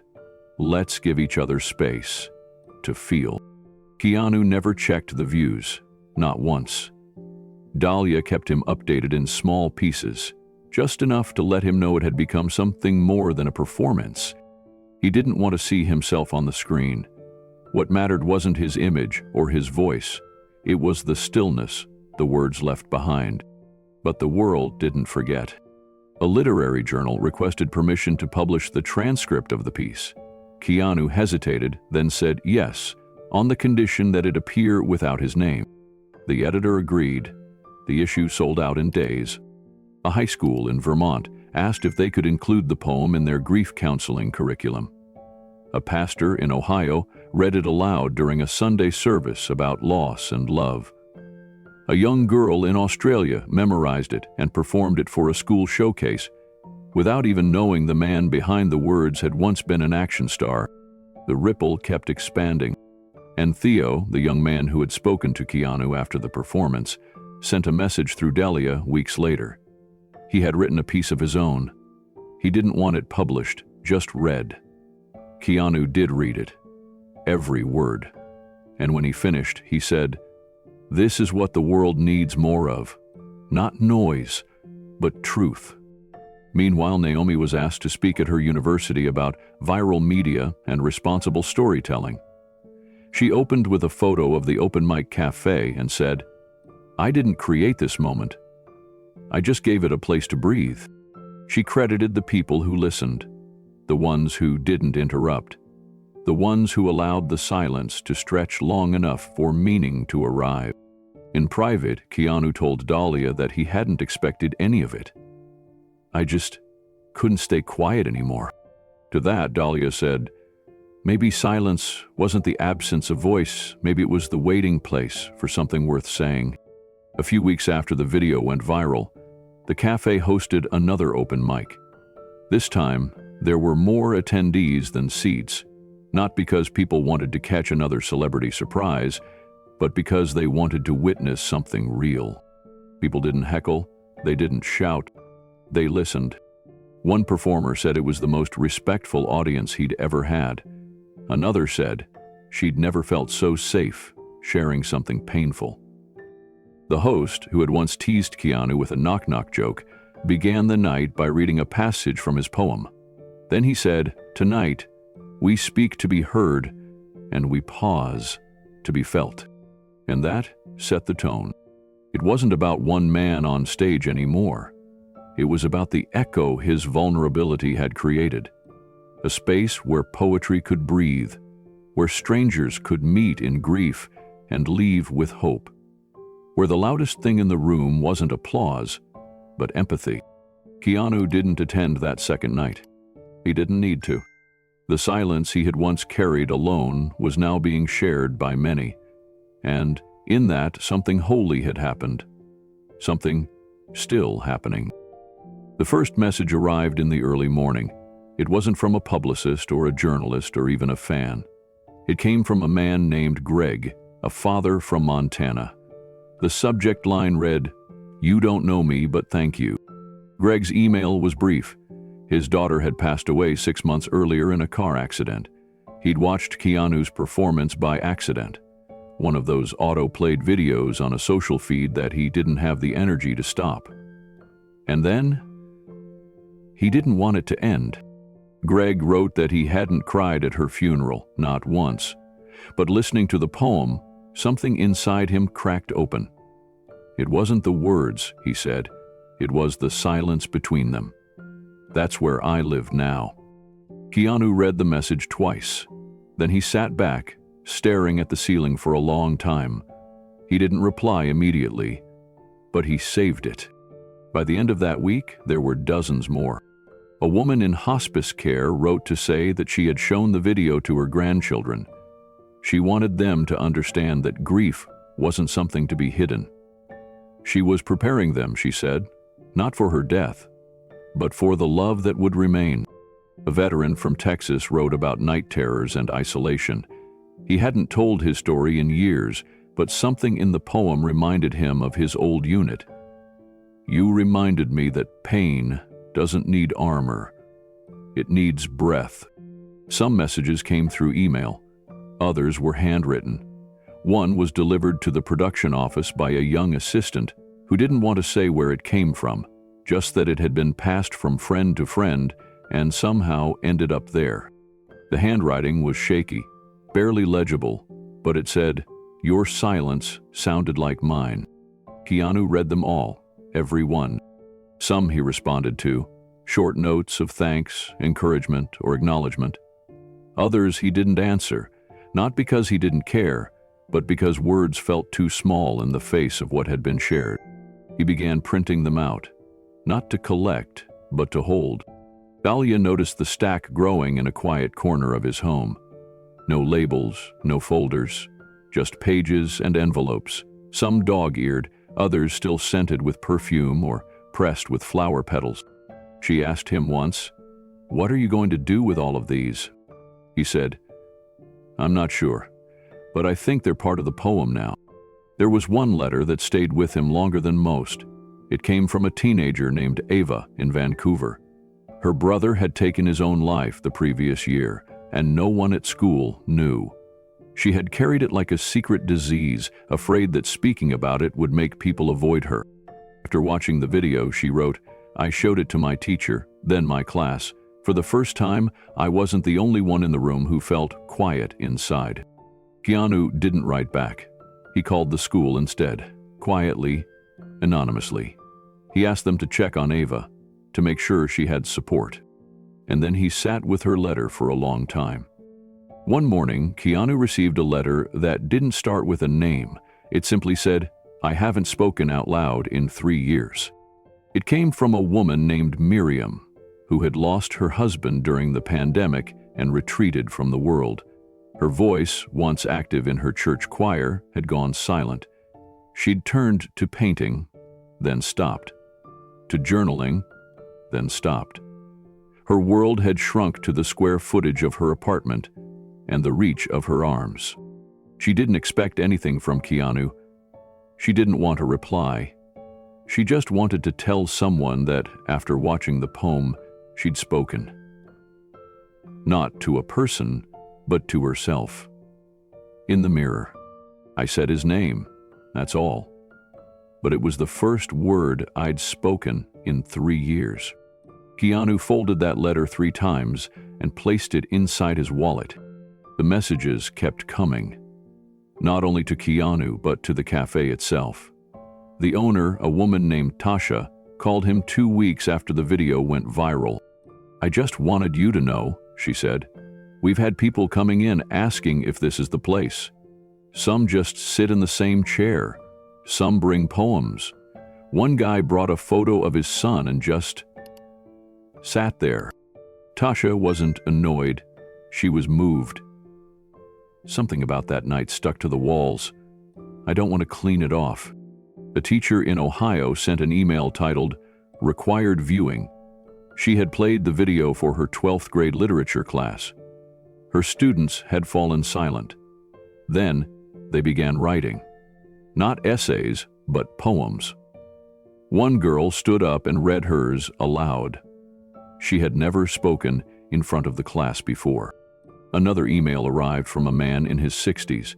He had been estranged from his daughter for over a decade. He watched the poem alone, then watched it again, this time with his phone in his hand. He called her after the second viewing. He didn't hang up, he wrote. That's all I needed. Keanu started noticing something strange in public, too. Strangers would approach. Carefully, respectfully. They didn't ask for photos. They didn't quote movies. Some didn't say anything at all. Just a nod, a hand to the chest, a quiet thank you. At a bookstore, a young woman handed him a folded napkin. Inside was a single sentence. "You gave my father back his voice." He didn't ask for details. He just pressed the napkin between the pages of his current book and carried it with him. These were not fans. They were echoes. Each message, whether spoken or written, seemed to carry the same unspoken theme. I thought I was alone. Dalia saw the shift in him, not just in how he read the messages, but in how he moved through the world now. He walked slower, listened longer, smiled more gently. One night, she found him placing the letters inside a wooden box with no lock. Just a lid and a small engraving. For the ones who stayed quiet too long. "Are you keeping them forever?" she asked. He looked up. "They kept me." The envelope was small, cream-colored, and unassuming, like something from a wedding or a thank-you note. It was wedged between 2 pieces of studio mail on Keanu's doorstep. No return address, just his name, written in tight, deliberate handwriting, the kind of script someone rewrites 3 times before sealing the final copy. Keanu didn't open it right away. He brought it inside with the groceries, left it on the table while he made tea, then stood over it in the quiet. Something about it felt different. Finally, he slid his finger under the flap and unfolded the letter. The paper inside trembled slightly in his hands, though his fingers were steady. There was no greeting, just a sentence at the top, in sharp, dark ink. "I read your poem again. I think I finally understood the part about silence." The next few paragraphs told a story. Theo had returned to the cafe. It had taken him weeks to build up the courage. He had written a piece, raw and unedited, the night he met Keanu. At first he thought it was too messy, too angry, but the longer he sat with it, the more he felt it had to be heard. Not for applause, not for closure, but because silence had stretched too long. He described the moment he stepped back into the dim, familiar lights of the open mic stage. The same wooden stool, the same slightly off-center mic stand. He had brought the poem folded in his coat pocket, hands sweating through the fabric. "I shook the entire time," he wrote. "My voice cracked, twice. I almost stopped halfway through, but then I remembered what you said. That pain teaches us how to carry others." Theo's piece wasn't about grief in the abstract. It was about the night he found his sister unconscious, about the ride in the ambulance, the sterile walls of the ER, and the way everyone kept saying, She's stable, like it meant safe. It wasn't. She never came home. He wrote about the shoes she left by the door, the voicemail she left him that he still hadn't deleted. He wrote about guilt, about feeling like he should have seen something coming. And then, in the final lines, he wrote about that night with Keanu. The moment a stranger's voice cracked open something inside him. Someone in the cafe cried. Someone else clapped. Theo didn't run off stage this time. He stood still, let it settle, let it change him. At the bottom of the page, written more neatly than anything else, was a short paragraph. I didn't just write because of you. I spoke because of you. You gave me back my voice. Not the voice that tells jokes to cover pain, or the one that lies to friends and says I'm fine. The one that trembles but tells the truth anyway. I thought it was gone, but it's here. So thank you. Keanu read the letter twice. Then a third time, slower. Without a word, he walked over to his bookshelf. On the second shelf, between an old copy of Rilke and a faded journal, was a framed photo of his sister Kim. She was smiling, one eyebrow raised like she was about to tease him. He folded Theo's letter gently and slid it behind the frame. Not hidden, just safe. That evening, Keanu sat by the window as dusk settled across the skyline. He hadn't turned on any lights. The world outside faded slowly, smudging into blue and silver shadows. The kind of quiet that asked nothing, only offered space. He held a pen but didn't write. There was no need to. Theo's letter said everything. It was a strange kind of echo, one that traveled backwards and forwards at once, reminding him of who he'd been and revealing who might be listening now. A knock at the door broke the stillness. It was Dalia, holding a warm bag of takeout and 2 cold bottles of sparkling water. She stepped in, took one look at Keanu's face, and didn't say anything right away. "You okay?" she asked, softly, settling into the chair beside him. He nodded once, still holding the letter in his lap. Then he handed it to her without a word. Dalia read it in full, slowly, mouth tightening at certain lines, loosening at others. When she finished, she didn't hand it back. She just placed it gently on the table and leaned back in her chair. "Do you realize what you've done?" she said finally. Keanu looked at her. "You didn't just perform a poem, Kay. You started a fire in someone who thought he was already ashes." He looked away, embarrassed, but she wasn't finished. "And you didn't lecture, you didn't fix anything, you just let yourself be seen. And in doing that, you gave him permission to be seen too." Keanu didn't answer, but a small exhale escaped him, the kind that sounds almost like relief. "Do you think he'll keep writing?" he asked eventually. Dalia smiled. "He already is. That poem he wrote? That's not the end, that's the first page." They shared the meal in quiet companionship, chopsticks clinking gently against takeout containers, the only sound between them. Outside, the moon was beginning to rise, and somewhere in the city, someone else might have been sitting in a small cafe, waiting for their turn at the mic. Before Dalia left, she looked at the photograph of Kim, now with the folded letter nestled behind it. She ran her fingers along the edge of the frame and gave Keanu a look that held more understanding than words ever could. "She would have loved that poem," she said quietly. "I know," Keanu replied. After she left, he stayed up a little longer. Not restless, just still. He thought of Theo's trembling hands, of the way a room could shift when someone speaks the truth without armor, of the sound that follows a final line, a silence that's not empty, but full.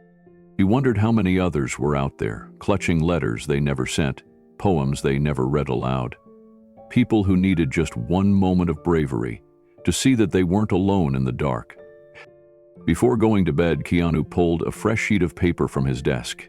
He didn't write a full poem, just a sentence, like a note to himself. Sometimes it only takes one voice to remind another it still exists. He placed it on the shelf, beside the photo, beside the letter. The room, the world, was quiet again, but it was no longer the same kind of quiet. The cafe hadn't changed.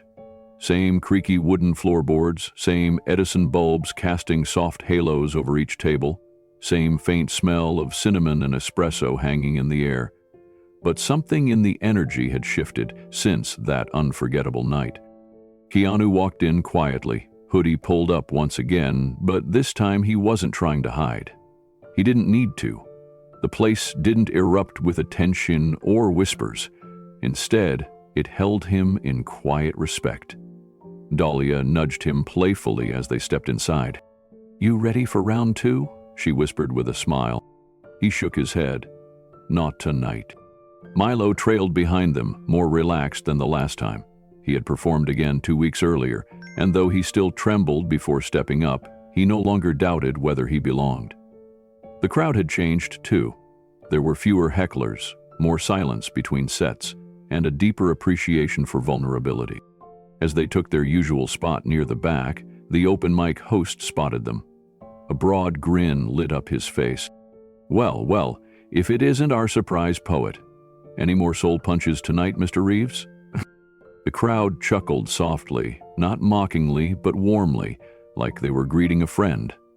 Keanu raised a hand in good humor and gave a modest wave. "I'm just here to listen," he said simply. The host nodded, understanding the weight behind those words. "We're honored." The night unfolded in gentle layers. A teenage girl with frizzy hair read a poem about her parents' divorce. Her voice wavered, but she didn't stop. A middle-aged man played an original blues song on a worn acoustic guitar. A stand-up comic bombed terribly, then laughed at himself and won everyone over with sheer humility. The room was alive, not with loud applause, but with presence. Each performer, no matter how raw or unpolished, was met with attention. Keanu had reset the tone weeks ago, and now the space was sacred. About halfway through the night, a young woman stepped up and read a short story. It was clumsy, full of cliches, and ended with a sentimental twist. But the audience clapped kindly. She bowed quickly and nearly tripped walking off stage. Dalia leaned toward Keanu, smiling. "He reminds me of me. When I started, I was all emotion, no structure." "You had courage," Keanu said. "That's all that mattered." Dalia's smile softened into something reflective. "Do you ever think about how many people never try because they think they're not enough?" He nodded slowly. "All the time," Milo added. "Or worse, they try once and a bad room makes them stop forever." Keanu looked around. People sipped tea, tapped notebooks, nodded quietly between sets. "This room," he said, "is different now." And it was. The shift wasn't dramatic, but it was real. The audience no longer demanded to be entertained. They came hoping to feel something. And it all traced back to that single night, to the poem no one expected, to the silence that said more than noise ever could. As the evening wore on, Milo excused himself to speak with the girl who had read the short story. Keanu watched him cross the room with a kind of quiet pride. A few weeks ago, Milo had nearly walked out of his first performance from fear. Now, he was offering encouragement to someone else. That's how the cycle continued, one brave act sparking another. Keanu sat back in his chair, hands wrapped around a mug of tea. The warmth seeped into his fingers. Dalia rested her chin in her hand, watching the next act. It was a soft-spoken man in his 50s who read a letter he'd written to his estranged daughter. Half the room blinked away tears. Keanu didn't move, but his eyes glistened. "That letter," Dalia whispered, "could be a movie." "It already is," Keanu replied, "right here." They didn't say anything for a while after that. The room had grown quieter in spirit, less of a stage, more of a sanctuary. At intermission, the host approached their table again, pulling up a chair. "I've been running this open mic for 7 years," he said, glancing around. "It used to be chaos. We had great nights, sure, but it was always a little performative. People came to show off. Now, they come to show up." Vulnerability feels safe here. Keanu gave a small nod, accepting the sentiment without claiming credit. The host smiled knowingly. You changed the frequency, man. I don't know what to call it, but it's stuck. Keanu glanced at the stage. Maybe people just needed permission. Permission to speak the unspeakable, to let silence land. The host leaned back in his chair, rubbing his chin. Well, whatever you did, it worked. We've had people return who haven't been here in years. Some say they're writing again. Even a couple of first-timers said they came because of the video. Keanu looked up. The video? The host grinned. Yeah, that clip of your reading. It made the rounds, Dalia added. It's been viewed over 15 million times now. The comments are unreal. People are saying you gave them words for things they've carried for years. Keanu looked down, uncomfortable with praise but not dismissive of it. He wasn't trying to be profound that night. He was just being honest. Sometimes, he said slowly, you let the pain out, and you don't realize how many people were waiting for someone else to go first. Dalia reached over and squeezed his wrist gently. You went first. They sat in reflective silence as the second half of the show resumed. A young boy, no older than 12, nervously climbed on stage with his father beside him. He read a poem about his grandmother passing away. His voice trembled, but he made it through. The audience didn't applaud loudly. They stood. Every single person rose to their feet in silence, then clapped slowly, with reverence. Keanu closed his eyes. That was the echo, not in fame, not in numbers, but in a child's trembling voice. After the boy stepped down, his father hugged him tightly. The moment passed through the room like a warm breeze after rain. No one rushed to speak. No one rushed to leave. People lingered, as if they were trying to hold onto something invisible. The gentleness, the stillness that now defined the space. Keanu stood and walked slowly to the back of the cafe, past the old posters on the wall, past the bulletin board cluttered with flyers for guitar lessons and screenwriting meetups. He paused at a framed photo near the exit, a black and white image of the cafe's opening night from over a decade ago. The crowd looked younger, louder. That place no longer existed, and maybe that was a good thing. He turned back and took one last look at the room. The lights were dimmer now. The mic stood alone, waiting, but the space between performances had become something sacred, a hush that meant more than applause. Outside, the air was crisp. He stepped onto the sidewalk with Dalia and Milo beside him. The three walked in quiet step for a few blocks before Milo broke the silence. You really think words can change people? He asked. Keanu didn't answer right away. He watched a car roll by, headlights sweeping the cracked pavement. Then he said, words can't change people, but the truth in them can. Milo nodded, his breath visible in the night air. I've been thinking about writing something. Not funny, just true. Then you should, Keanu said. Dalia added, you already did, remember? That night you read about your dad's silence? It made people listen. That was truth. Milo smiled, not proudly, but humbly. I guess I always thought people only came to these things for laughs.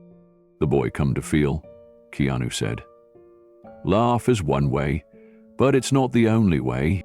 As they reached the corner, they stopped. A group of college kids passed by, loud and carefree, heading toward the same cafe. One of them looked at Keanu, slowed down, then whispered something to a friend. But they didn't ask for a photo. They just nodded at him in passing. Acknowledgement, not celebrity. Respect, not noise. Keanu looked up at the stars, faint against the city's glow. Then he turned to Milo and Dalia. Next week, he said, you two should get back on stage. Milo shook his head, laughing nervously. You're not coming up again. Keanu smiled, just barely. I already said what I needed to say. Dalia chuckled, linking her arm with his. Still, if you ever decide to drop another truth bomb, maybe give us a little warning next time? I didn't plan the first one, Keanu replied. They walked on, their footsteps soft against the sidewalk. Behind them, the cafe lights dimmed for the night, but something in the walls had shifted, an energy left behind by words spoken with weight, with sorrow, with love. A night remembered not for its noise, but for its quiet power. And as they disappeared into the dark, no cameras followed, no headlines blared, only the silence remained. But it was the kind of silence that meant something, the kind that echoed, the kind that healed. The next morning, the streets of Los Angeles stirred awake with the rhythm of ordinary life. Coffee carts steaming on corners, bike bells ringing as couriers cut through traffic, morning joggers weaving around dogs on leashes. But Keanu wasn't rushing anywhere. He walked slowly, wearing the same hoodie from the night before, hands in his pockets, head bowed just enough to blend in. The weight of the previous night hadn't worn off. If anything, it had settled deeper into his chest. The city moved around him, but he moved through it like a ghost in the light. Each person he passed was wrapped in their own moment, some laughing on phones, some looking tired, some looking lost. A mother pulled her son out of a bakery, handing him a croissant as he grinned. A homeless man sat at a corner bench, drawing detailed shapes into a journal with a pencil stub. A young couple kissed in the crosswalk as the traffic light blinked red. Keanu watched them all, not intrusively, but curiously, as if trying to decode what was hiding beneath their surfaces. He'd learned to read people not by what they said, but by what they didn't. He passed a bookstore he used to frequent in his 20s. The window still had old poetry chapbooks in it, pages sun-bleached. He stopped for a moment and looked at a cover that read, "What the Silence Said." The author's name was long faded, but the words still sang. Inside the cafe down the street, the morning staff was setting up. Chairs were still stacked. The espresso machine hissed as it warmed. Keanu took a corner seat by the window where the light hit the wood in a soft golden angle. He ordered a tea without saying much, just a small nod and smile. He opened his notebook, the same one he carried for years. Most of the pages were filled with half-thoughts, scraps of memories, lines that never found their final verse. But this morning, he turned to a blank page. And then, he began to write. Slowly, not with effort, with release. "Art doesn't save you," he wrote, "but it holds your hand when no one else will." He paused, let the silence sit with that sentence. Anyone. But it was true. That was all it needed to be. He thought about Kim, her laugh, her voice, the way she used to fall asleep with books open on her chest, her hair tangled in her pillow, always dreaming something bigger than the room they shared, the way she tried to shield him from sadness, even when her own body was failing her. He thought about his mother, about the sacrifices she never once complained about the years she worked 2 jobs so he and Kim could go to school, about the time she held him after his first rejection, not telling him to toughen up, but to keep feeling everything, because numbness was a thief. He thought about friends he'd lost, people who had slipped through the cracks of time and grief, some who died young, some who just disappeared one day, swallowed by the storm of life's harder edges. Each memory didn't sting, not anymore. They shimmered, quietly, like small lanterns in a dark room. He looked up. Outside, a girl walked by with headphones on, mouthing lyrics to a song only she could hear. Behind her, a man tapped out a rhythm on his steering wheel as he waited for the light to change. Life didn't pause, but it softened, if only for a moment. Then the cafe door opened, and the breeze that came in rustled his page. The sentence fluttered. "Art doesn't save you, but it holds your hand when no one else will." He didn't hold the page down. He let it move. The paper settled gently against the table again, as if it too had decided to stay for a while. Keanu leaned back in his seat, watching the world breathe without him. It was one of those rare mornings where stillness didn't feel like stagnation. It felt like listening, the kind of listening he once craved from others, back when he didn't yet have the words to explain what hurt. He didn't write anything more. That one sentence said enough. Instead, he sipped his tea and let the warmth soak into him. He remembered something Kim had once said, not long before the end. Some people aren't quiet because they have nothing to say. They're quiet because no one ever asked the right question. He hadn't understood it back then. He was too busy trying to fix everything, trying to stay strong. But now, he did. All around him, there were people holding stories like ticking clocks, waiting for the right room, the right silence, the right pair of eyes to look into and say, "I'm here. Go on." That was what last night had become. A room that asked the right question without knowing it. And a room that had finally listened. He thought again of Theo, that trembling voice, that poem scribbled in a shaking hand, and how even trembling voices could touch hearts when they were brave enough to try. He thought of the emails piling up, each one a wound written into words. Pain had been passed like torches, not just to be felt, but to be shared, to light dark corners. Somewhere across the city, maybe someone had just pressed play on the video. Maybe they were watching his performance, not knowing what to expect. Maybe they were laughing, at first. Maybe they went quiet halfway through. Maybe their fingers hovered over the keyboard after it ended, unsure what to say. And maybe, for the first time in a long time, they didn't feel so alone. He hoped so. He didn't need millions of views. He didn't care about the headlines. But he cared about that one person. The one who felt like they were the only one breaking. The one who heard his words and thought, "Me too." He'd written scripts, memorized dialogue, performed lines 100 different ways on camera, but none of that ever touched him the way a truth spoken at a mic stand had. No spotlight, no edits, just a room and a heartbeat. Across the cafe, a young woman with dyed red hair was sketching in a journal. Her latte had gone cold. Her pencil was worn down, but her eyes never left the page.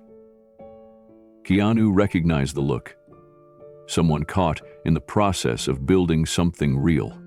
He wondered what her silence sounded like. A notification buzzed on his phone. He ignored it. A second one followed.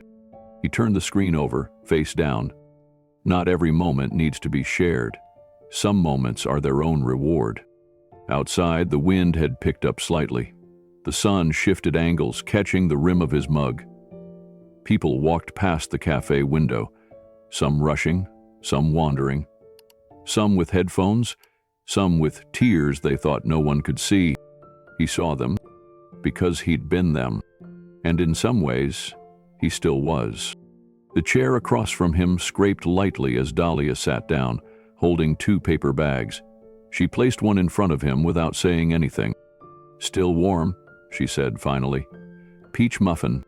Keanu smiled faintly. "Thanks." She didn't ask what he was writing. She didn't comment on the open page or the quiet look in his eyes.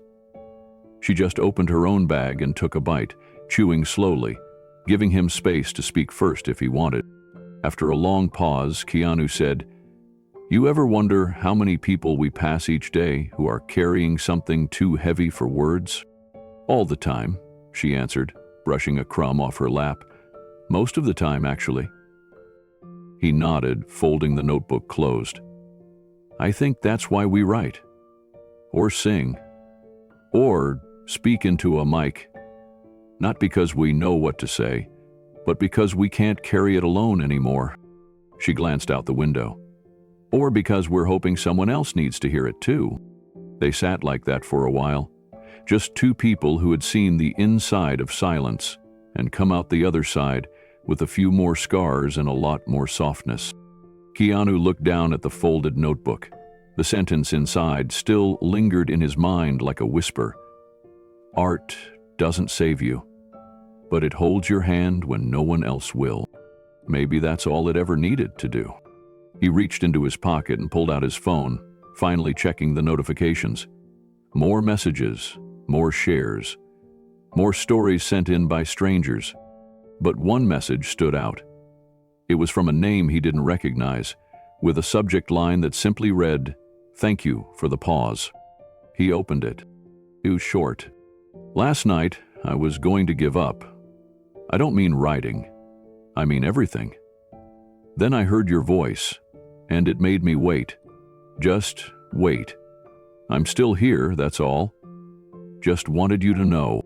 He stared at it for a long time, then quietly whispered, "I'm glad you waited." The cafe door opened and a small gust of wind fluttered the notebook's pages. The handwritten line was visible for just a moment before Dalia reached over and gently pressed it closed. "You should publish that one day," she said softly. "Maybe," he said, "or maybe I'll just leave it right here." She grinned. "For who?" He shrugged. "For the next person who needs to read it." Later, when they both got up to leave, Keanu left a folded napkin under the notebook. Nothing written on it, just weight enough to hold the words in place. He didn't look back when they stepped out into the sunlight. He didn't need to.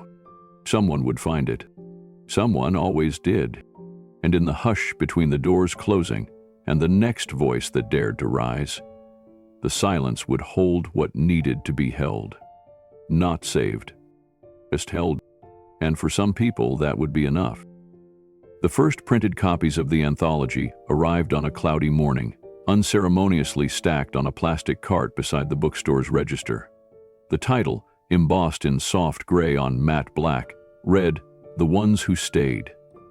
Inside, Keanu's spoken word piece had been printed word for word, nestled among other stories and poems of loss, memory, and fragile hope.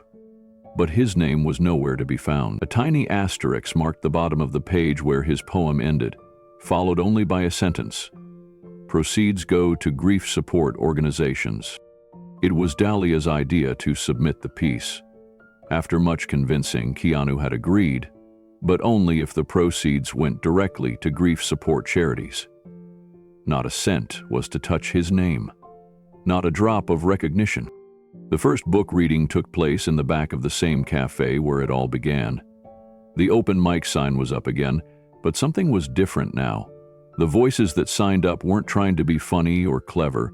They came with pages held tight, hearts visibly trembling. One young woman stepped up to the mic, her hand shaking so badly she had to rest the paper on the stool beside her. "My brother died last fall," she said, "and I've been trying to talk to him ever since." No one laughed.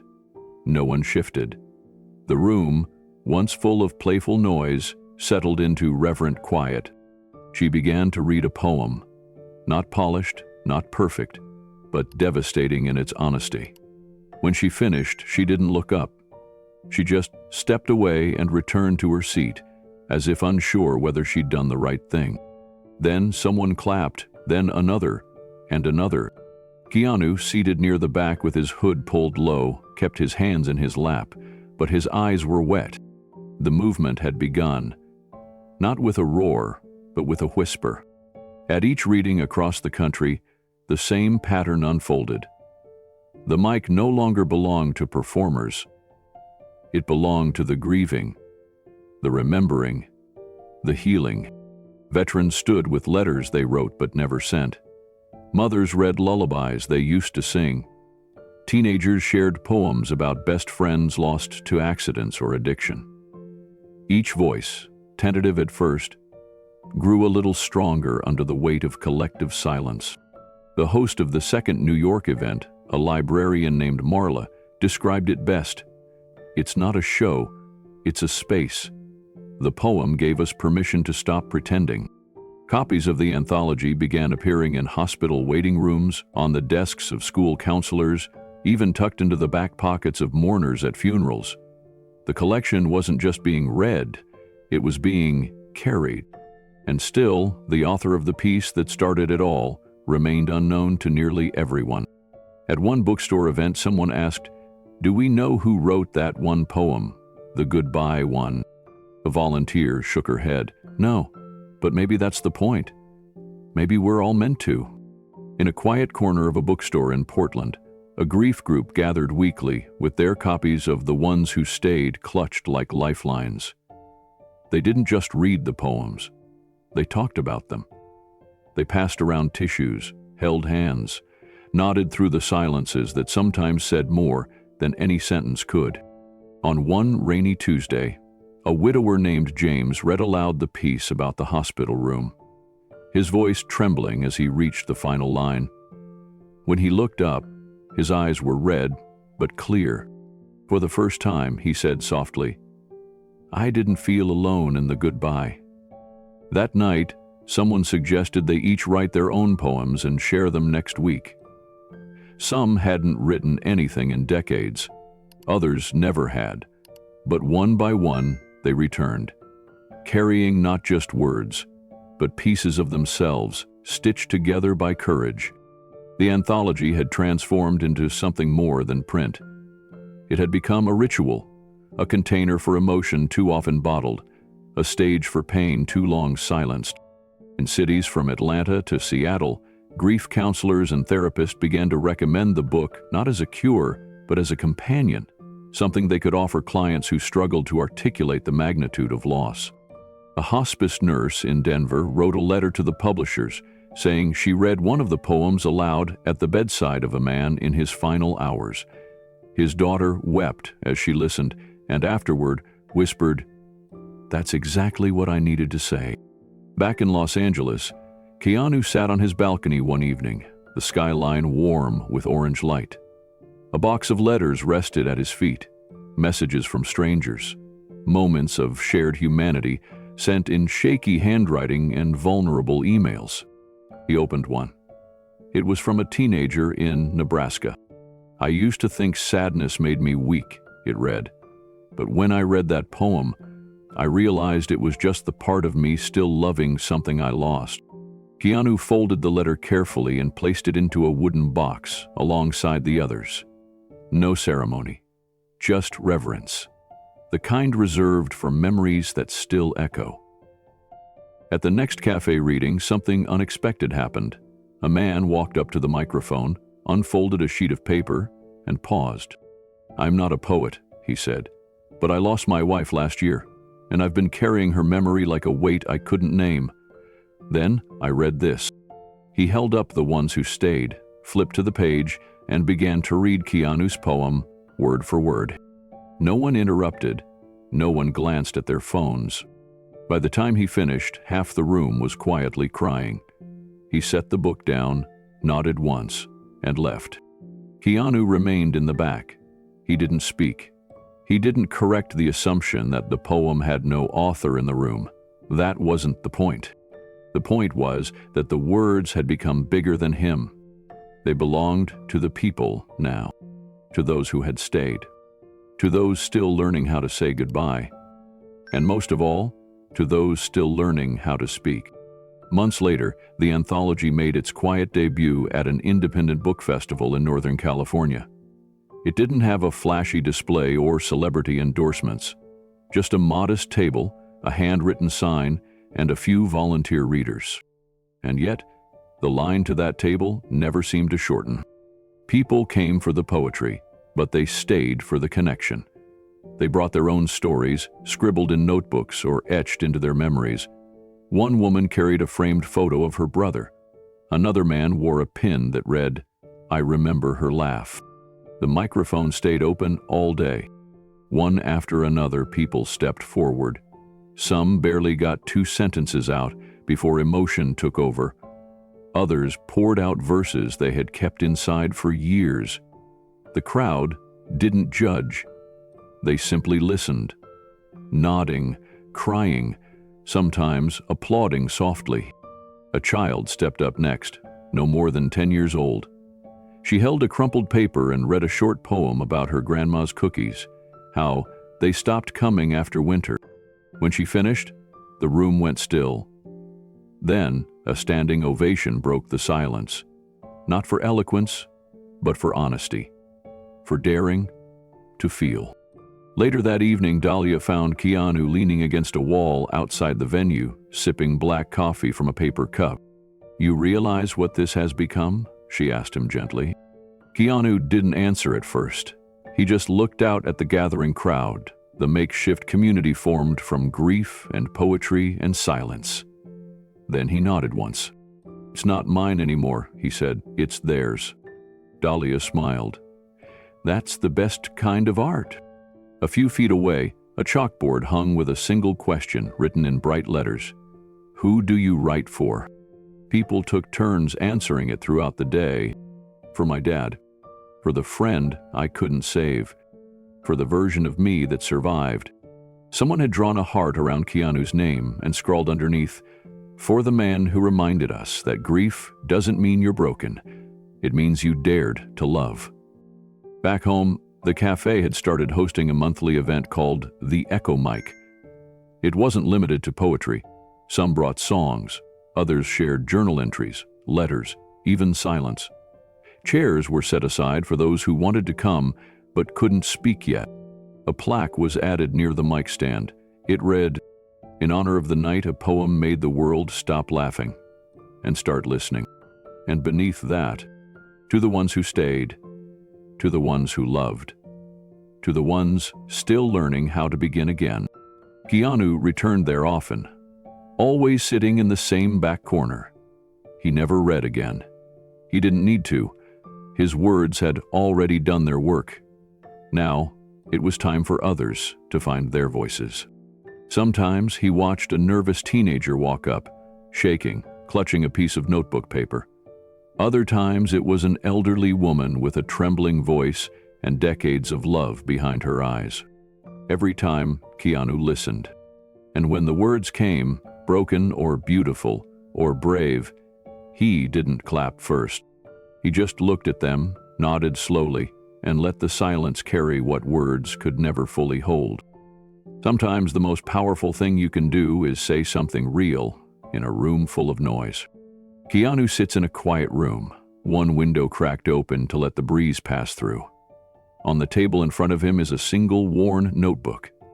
It's filled with scribbled lines, crossed-out phrases, and truths too heavy to say aloud until they found their rhythm. He leans forward, his voice soft, steady. We all carry something. A moment that shaped us. A goodbye we never got to say. A silence we mistook for weakness. Maybe it's the loss of someone we loved. Maybe it's the version of ourselves we left behind when life got loud. But in every room, no matter how crowded, there's someone waiting to hear the thing only you can say. That night at the cafe wasn't about performance. It wasn't about fame. It wasn't even about poetry. It was about honesty, and how one honest moment, unpolished, unplanned, can make the world stop pretending for just long enough to feel something real. We live in a world that rushes, that talks loud, that celebrates noise. But there's still space for the quiet ones. There's still room for the shy kid with the shaking voice, for the man who hasn't cried in a decade, for the woman who thought her story wasn't big enough to matter. You don't need a stage to speak your truth. You just need someone to listen, and maybe, just maybe, that someone is already closer than you think. Look around. Who have you forgotten to thank? Who helped hold you up when you couldn't find your words? Who handed you back your voice just by standing beside you? Tell us their name. Right here, in the comments. Say their name out loud. Share one sentence about what they did, what they gave you, how they reminded you that even if the world forgets to listen, your voice still matters. And if you've ever said something that changed the room even once, we want to hear that too. Even if it was just a whisper. Even if it was just a poem scrawled on a napkin. Even if it was just a look, a touch, a moment of truth you didn't know you were brave enough to give. Because the truth is, we all think we're alone in our silence, until someone dares to break theirs. And suddenly, we're not. This video wasn't meant to be a performance. It's a question. What truth are you carrying that someone else needs to hear? What story are you holding that might make someone else feel less alone? And maybe more important, what story do you want to hear next? We're listening. We always have been. Leave a comment below and share it with us, whether it's a memory, a poem, a name, or just a feeling you've never had the words for until now. Who helped you find your voice again? What moment reminded you that even grief can glow if we hold it gently enough? Hail us. And while you're here, think about the people who never asked for recognition, the ones who stayed in the background, who gave without asking, who held you together in the quiet. Maybe it was a teacher. Maybe it was your dad. Maybe it was a stranger on a train who didn't say anything, but looked you in the eye like they knew. This story was for them, but the next story could be yours. So, tell us, have you ever said something that changed the room? Have you ever been changed by someone else's words? Have you ever stayed silent when you wish you hadn't? There's still time. There's always time to speak. Let this be the beginning of something. Not a performance, not a trend, but a return to truth. One comment at a time, one voice at a time. Because sometimes, in a world full of noise, the quietest person in the room holds the most powerful story. And maybe, just maybe, that person is you.